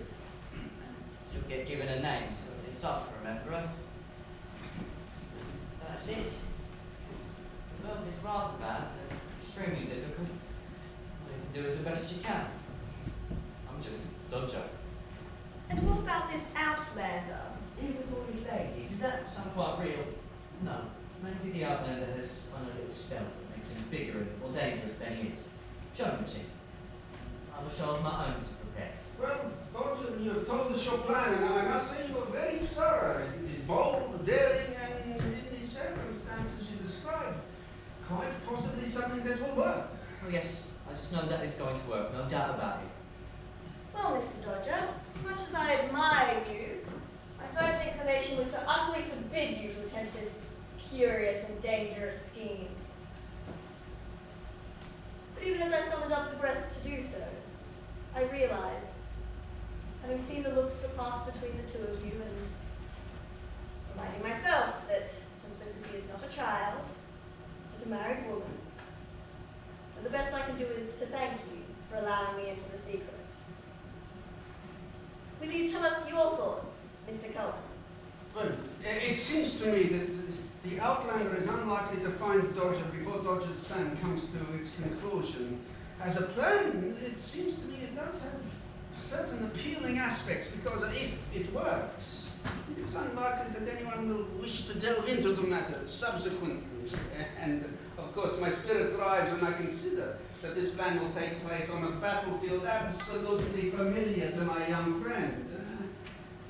In the circumstances, I don't think Wellington himself could do better with an army. Well, my dear, you are your own woman, and will have my support against any man who suggests otherwise. Pray, tell me what you think of this harebrained scheme. I trust Dodger, Miss Angela. After all, look at the things he has done for me already. Thank you. Now you've got to give up your wedding ring. It's a pretty ring, isn't it? I loved it when he gave it to me, and I thought I was married in the eyes of God. But the man who conducted the ceremony is dead, and so are two good friends, so I think that God was never in this marriage. God was never there when I was beaten, when I was dragged into that coach, and then there was Dodger. Angela, I trust my Dodger completely.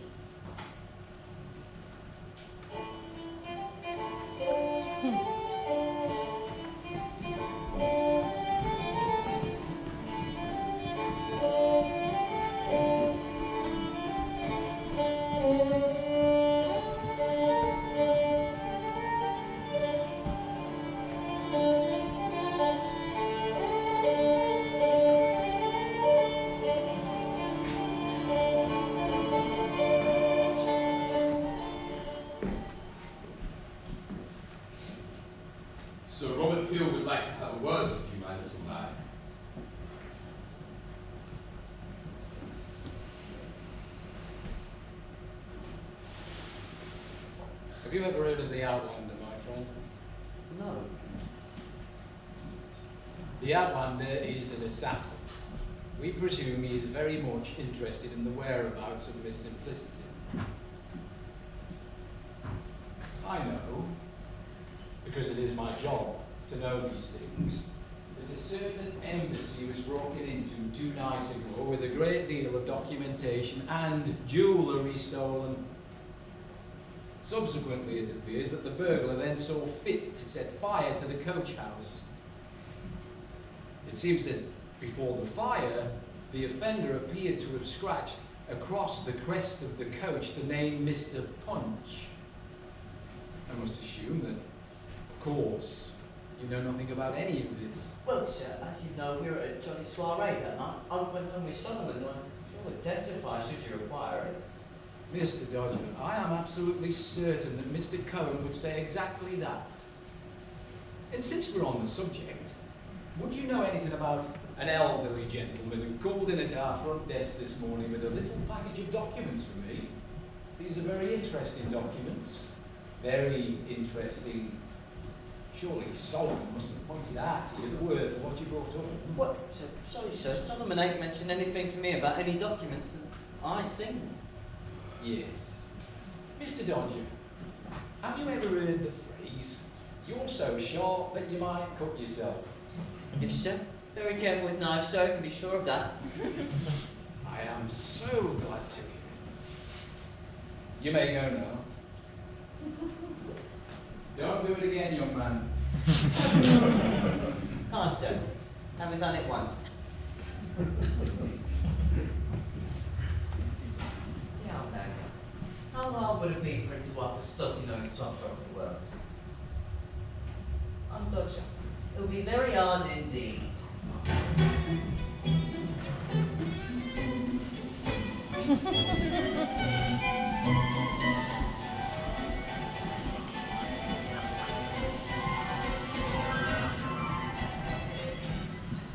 Nowhere to look. Well, sometimes you get a feeling, and as it might be, you look at the bit of rotted old silverboard, and something tells you that it might just be worth fumbling around in the crumbling bricks. So, you take a look, and glory be, there's a gold ring with 2 diamonds on it. That's happened to me one time. But Charlie, I thought it was just you, me, and Mr. Israel. Oh, well, a slight change of plans. Miss Burdett Coots wanted to send one of her young footmen down with us to encourage him to better himself. Perhaps he might become an engineer like yourself, sir. Roger is a good boy.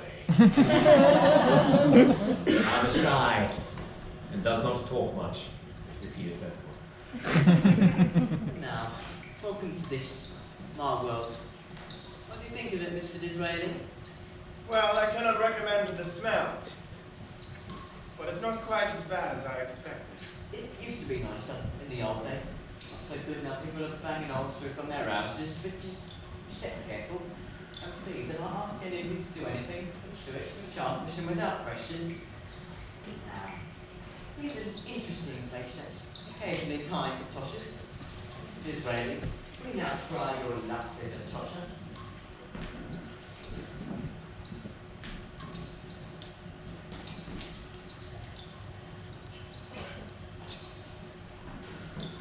Hello, we have some beginner's luck here. My word, sir, you have the luck of a tosher and no mistake.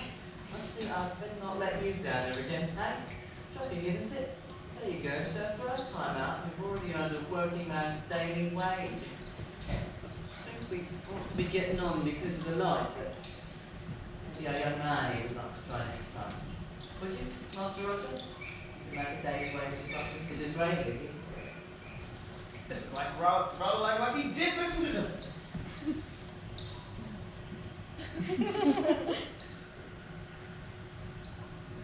A gold ring.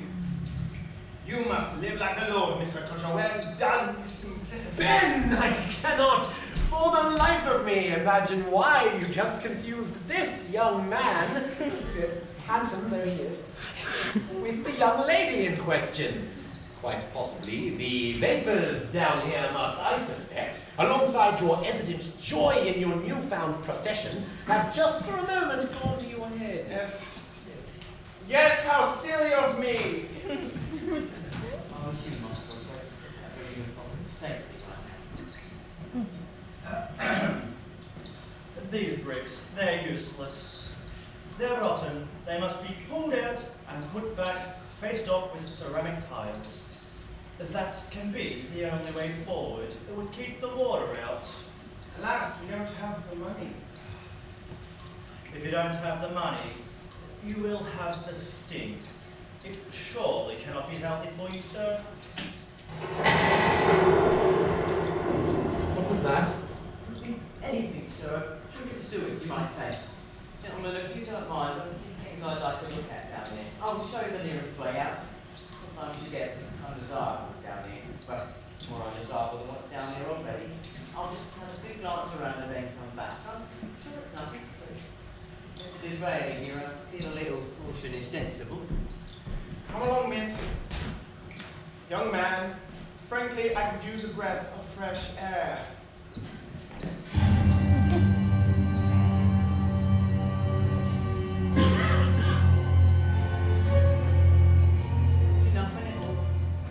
Not all, but I best check. Come along. Here I am, mister. Maybe you want to be shown the sights.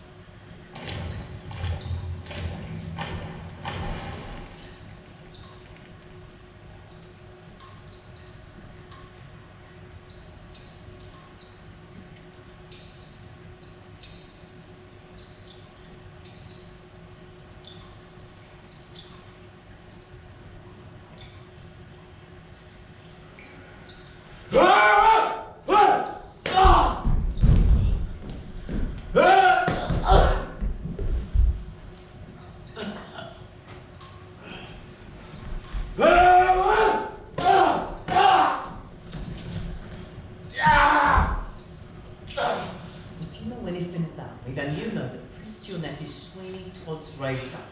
Wonderful smooth, so it is, and who knows what it will cut off. I was expecting rather more of an assassin than this. Come on, speak up. Shiver! Good evening, Mr. Dodger. If you look carefully, you'll see I'm holding a pistol. Quite a powerful one. You will stay where you are and will pull the trigger if you move so much as an inch. Later, I will kill you, young lady friend.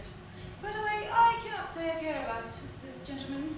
Hans has been far from the best assistant I've ever had. Alter Schlepper. Oh dear. Why is it that everybody assumes that the Outlander is a man? Why do you want to kill simplicity? Because then I will be paid quite a considerable sum of money. Surely you know that, young man. Incidentally, I have no particular home to sell, although Hans, once he can sing up straight, would almost certainly like to have a brief, very brief conversation with you. Ashlock. We just have to wait for the poor man to recover. It won't be long now. What is it exactly that you're staring at apart from myself, of course? Ah! Why'd you come back? You know, I looked at that ring that I found, and on it I saw it said in tiny writing, to S, with love from Dodger, so of course I had to come back.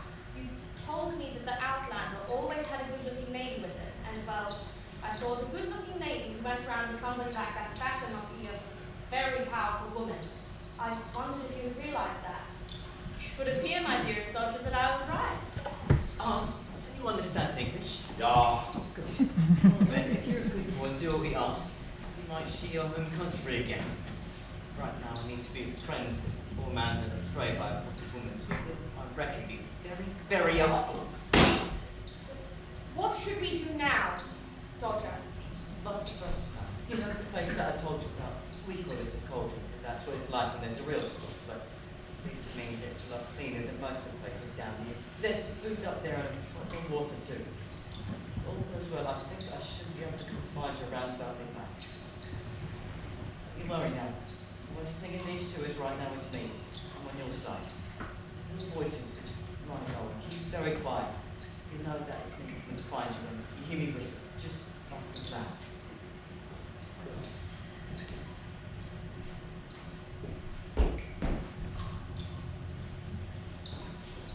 Do you know, Dodger, your first plan would work too.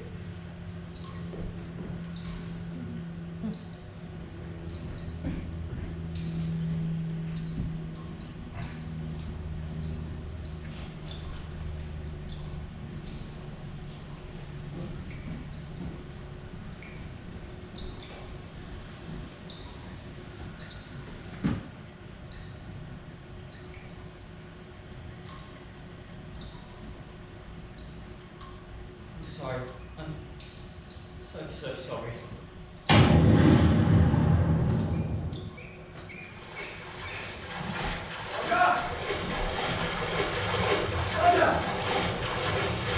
Roger, you alright?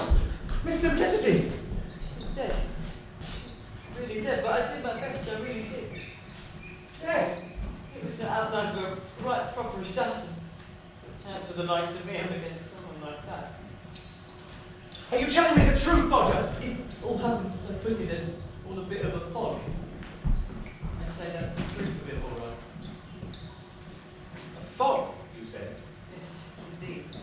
The kind of fog in which people see what they want to see. This corpse?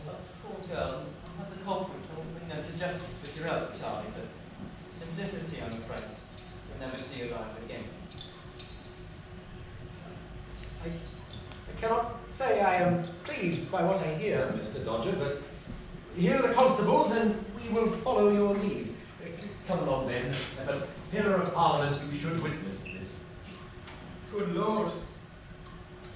It appears Angela's footman is really Miss Simplicity.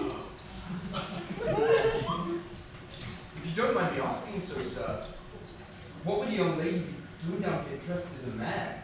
Miss Simplicity was a girl who knew her own mind, I believe. But I beg you all, for the sake of Miss Burnett Coutts' reputation, never let it be known that the young girl was dressed like this when she died. I should think not. The death of a young girl is appalling, but a young girl in breeches? Whatever next? Yes. Well, we are all in agreement then that this young lady who is wearing breeches is Miss Simplicity. But her death. Well, what do you think, constables? Well, sir, that's a bullet wound. With no doubt about it. But who'd done it? That's what I'd like to know. Well, for the answer to that, I must beg you gentlemen to follow me over here. If you'd be so good as to keep your lamps bright, you'll see pass down here a lady, who I think you will find is the outlander. Surely not! She told me she was, and over here is her accomplice, who speaks German, that's all I know. But I rather feel he'll be very anxious to tell you everything, since I must tell you, to the best of my knowledge, he has no part in the death of Simplicity. And as far as I'm aware, hasn't committed any other crime in London. Apart from trying to murder me, of course. This was the weapon, gentlemen. And there wasn't much I could do to stop those shoot techniques. Yes, well, you couldn't have stopped a pistol, and that's the truth of it. But well done for catching the criminals. You know, I'm sure you've told us the truth, and I have seen a corpse or two in my time, and this one appears to me to be possibly not very, fresh. Yes, sir, I think it's the miasma confusion, sir. After all, it was full of death and decay. That finds its way in, sir. Believe me, it does. Miasmic effusions. Yes, well, what can we say? I think we all know that Mr. Dodger would never have hurt Simplicity, for we all understand he was very caring of her. I hope you will join me in sympathy for this young man who, despite the loss of his lady love, has managed to bring a dreadful killer to justice. What do you think, constables? Well, sir, so it seems, sir. But the coroner need to be informed. Has the deceased any next of kin that you know of? Alas, no. In fact, I am very aware that nobody really knows who she was or where she came from. She was somewhat unfortunate, an orphan of the storm, you might say. A young girl whom Miss Burnett Coutts had taken under her wing out of the sheer goodness of her heart. What do you think, Ben? It's a dreadful matter indeed, Mr. Dickens. All we can do now is let the law take its course. I have taken note, constables, that the dead girl is wearing a fine gold ring, very ornate, and with a ducal seal on it. I must ask you to take it into evidence. And now I think that we should all leave. Although perhaps some of us should remain here until the coroner's officer comes along. May I say, Constable, you should approach him in all haste. Yes, indeed, Mr. Dickens. Very good. But you do have here these killers! And if I was you, I should right now make an immediate report and send for the wagon as soon as possible. I will wait with Mr. Dodger and the pistol until you and your colleagues return. Joseph, how do you feel? Honestly, Charlie, I've seen much worse. Would you be so kind to see that Ben gets home safely? He's rather shaken by all of this. Ah, let me. Oh, shut up. I'm sure this was not the happy little jaunt we were all expecting.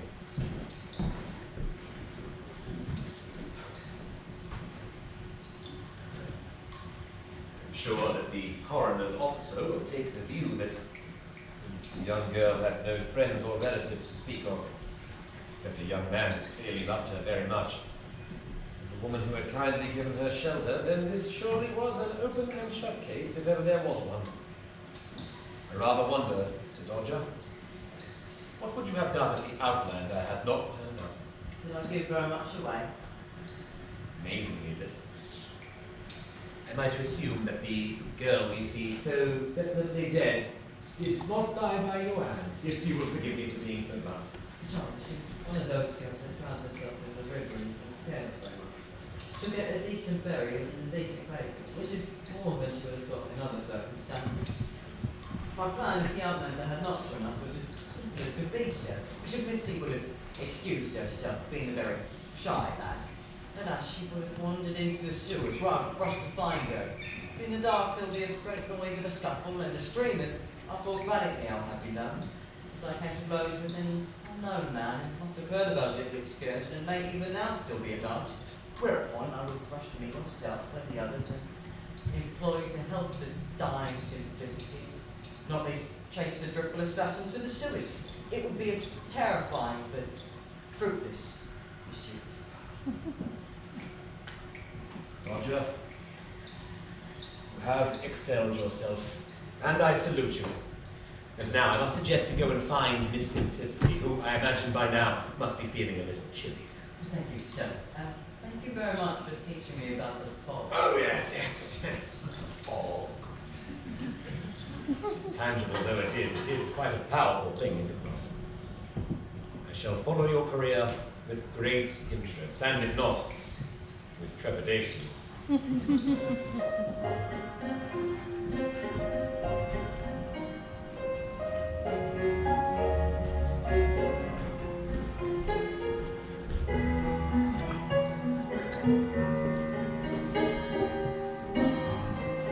Oh, Miss Angela, thank you so much for coming. Do you have any news? Indeed, I have had a letter, surprisingly well written, from Dodger from York, where he went those 3 months ago to grieve because there he will not see anything that reminds him of poor dear Simplicity. York, well, yes indeed. How very fitting for our little highwayman. Has anyone else inquired of you of Dodger's whereabouts, pray? Sir Robert was kind enough to send 2 of his constables to visit me 2 days ago, and they did ask about Mr. Dodger's whereabouts, so of course I had to tell them all that I knew, which is my duty as a good citizen. Quite so. You may or may not be surprised, Mr. Common, that I too have had a communication from a nameless person, giving me details of a place in London, and isn't this quite exciting? A time as well. This is rather fun, isn't it? Indeed, although I must say, my life so far has been altogether too full of this sort of fun, and now I prefer to work in my old carpet slippers, where fun does not usually interrupt my concentration. Should you meet the young Mr. Dodger again, please do tell him that I have reason to believe that the authorities would indeed like to speak to him. Not because he has done anything wrong, but because he has the capacity, they think, to do some things very right and for the good of the country. When I mention the word authorities, I mean a lady who could make some parts of Mr. Dodger's life somewhat easier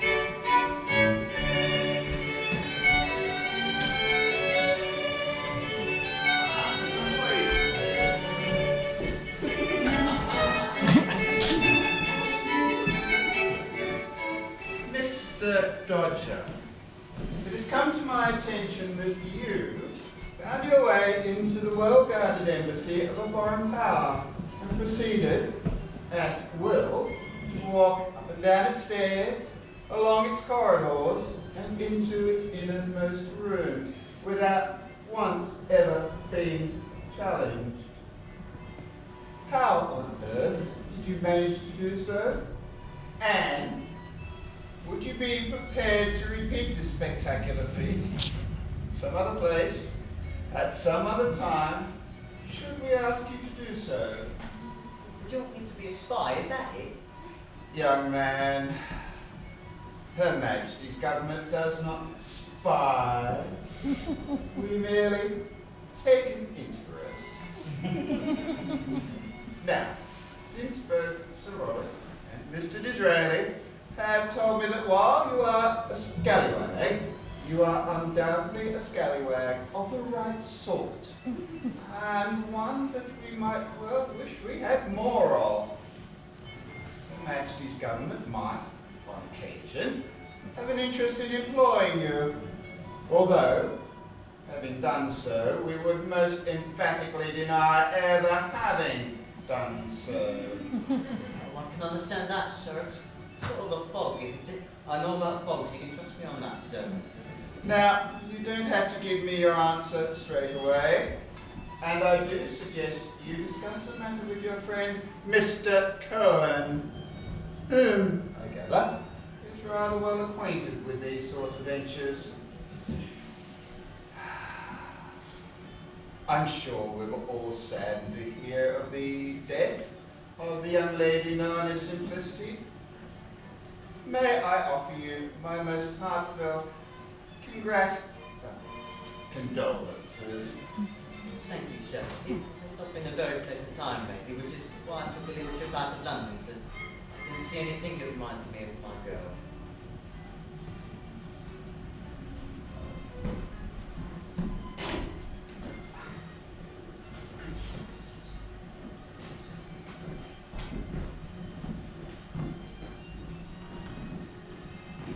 You appear that all sins are forgiven, my friend. Although it is such a shame that Miss Simplicity, despite all your best efforts, is now deceased. How is she, by the way? Simplicity is dead, Charlie, as well you know. Well now, how surprising, my friend. One might be mistaken in thinking that this young lady was Simplicity herself. But alas, as we both know, that poor girl is most dreadfully deceased.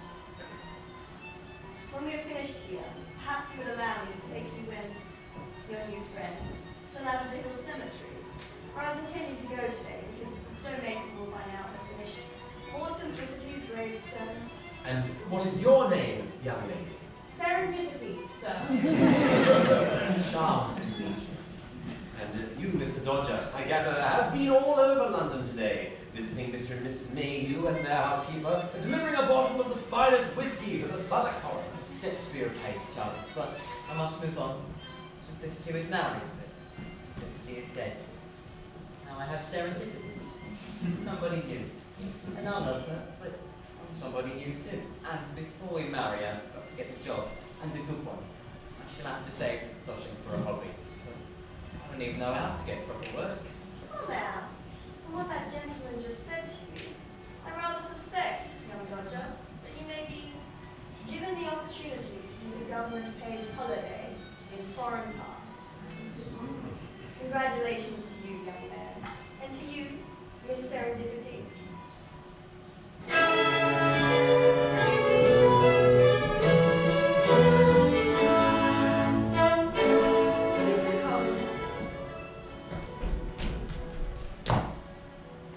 It is a pleasure to finally meet you.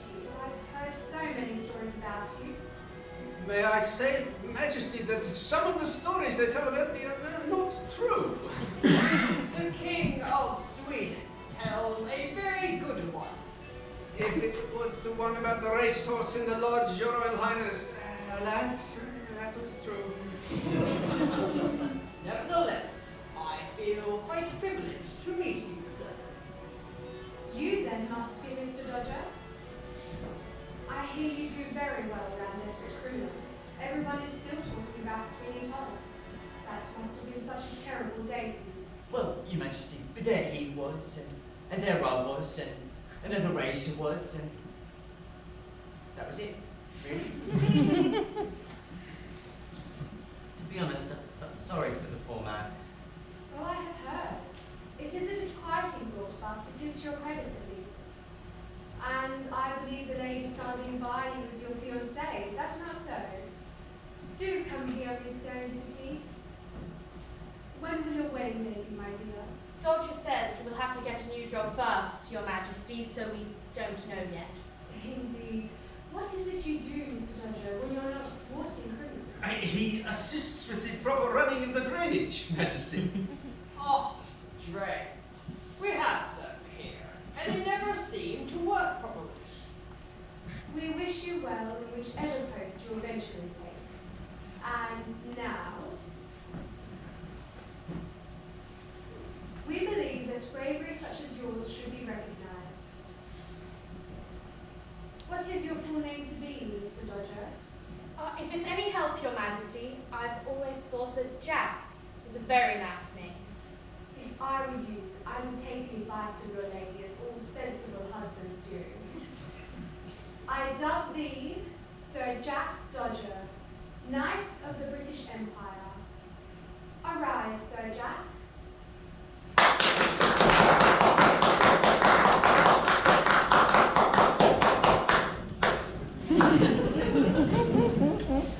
It makes you look taller. Indeed it does. Good day to you, Sir Jack. We wish you well in your future endeavours.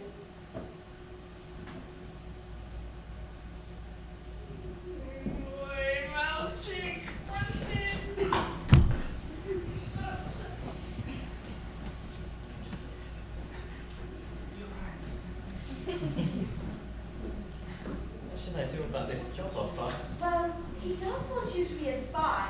You can tell that by the look on his face when he says that he doesn't. Well, someone like you, Dodger, it seems to me to be the perfect occupation. Although I suspect it will mean learning one or two foreign languages, but I have no doubt you will find them quite easy. I myself know French and German, as well as a little Latin and Greek. Not too difficult if you put your mind to it. Well, I know some Greek. My word, Dodger, you do lead a very interesting life, don't you? My love, it's only just beginning.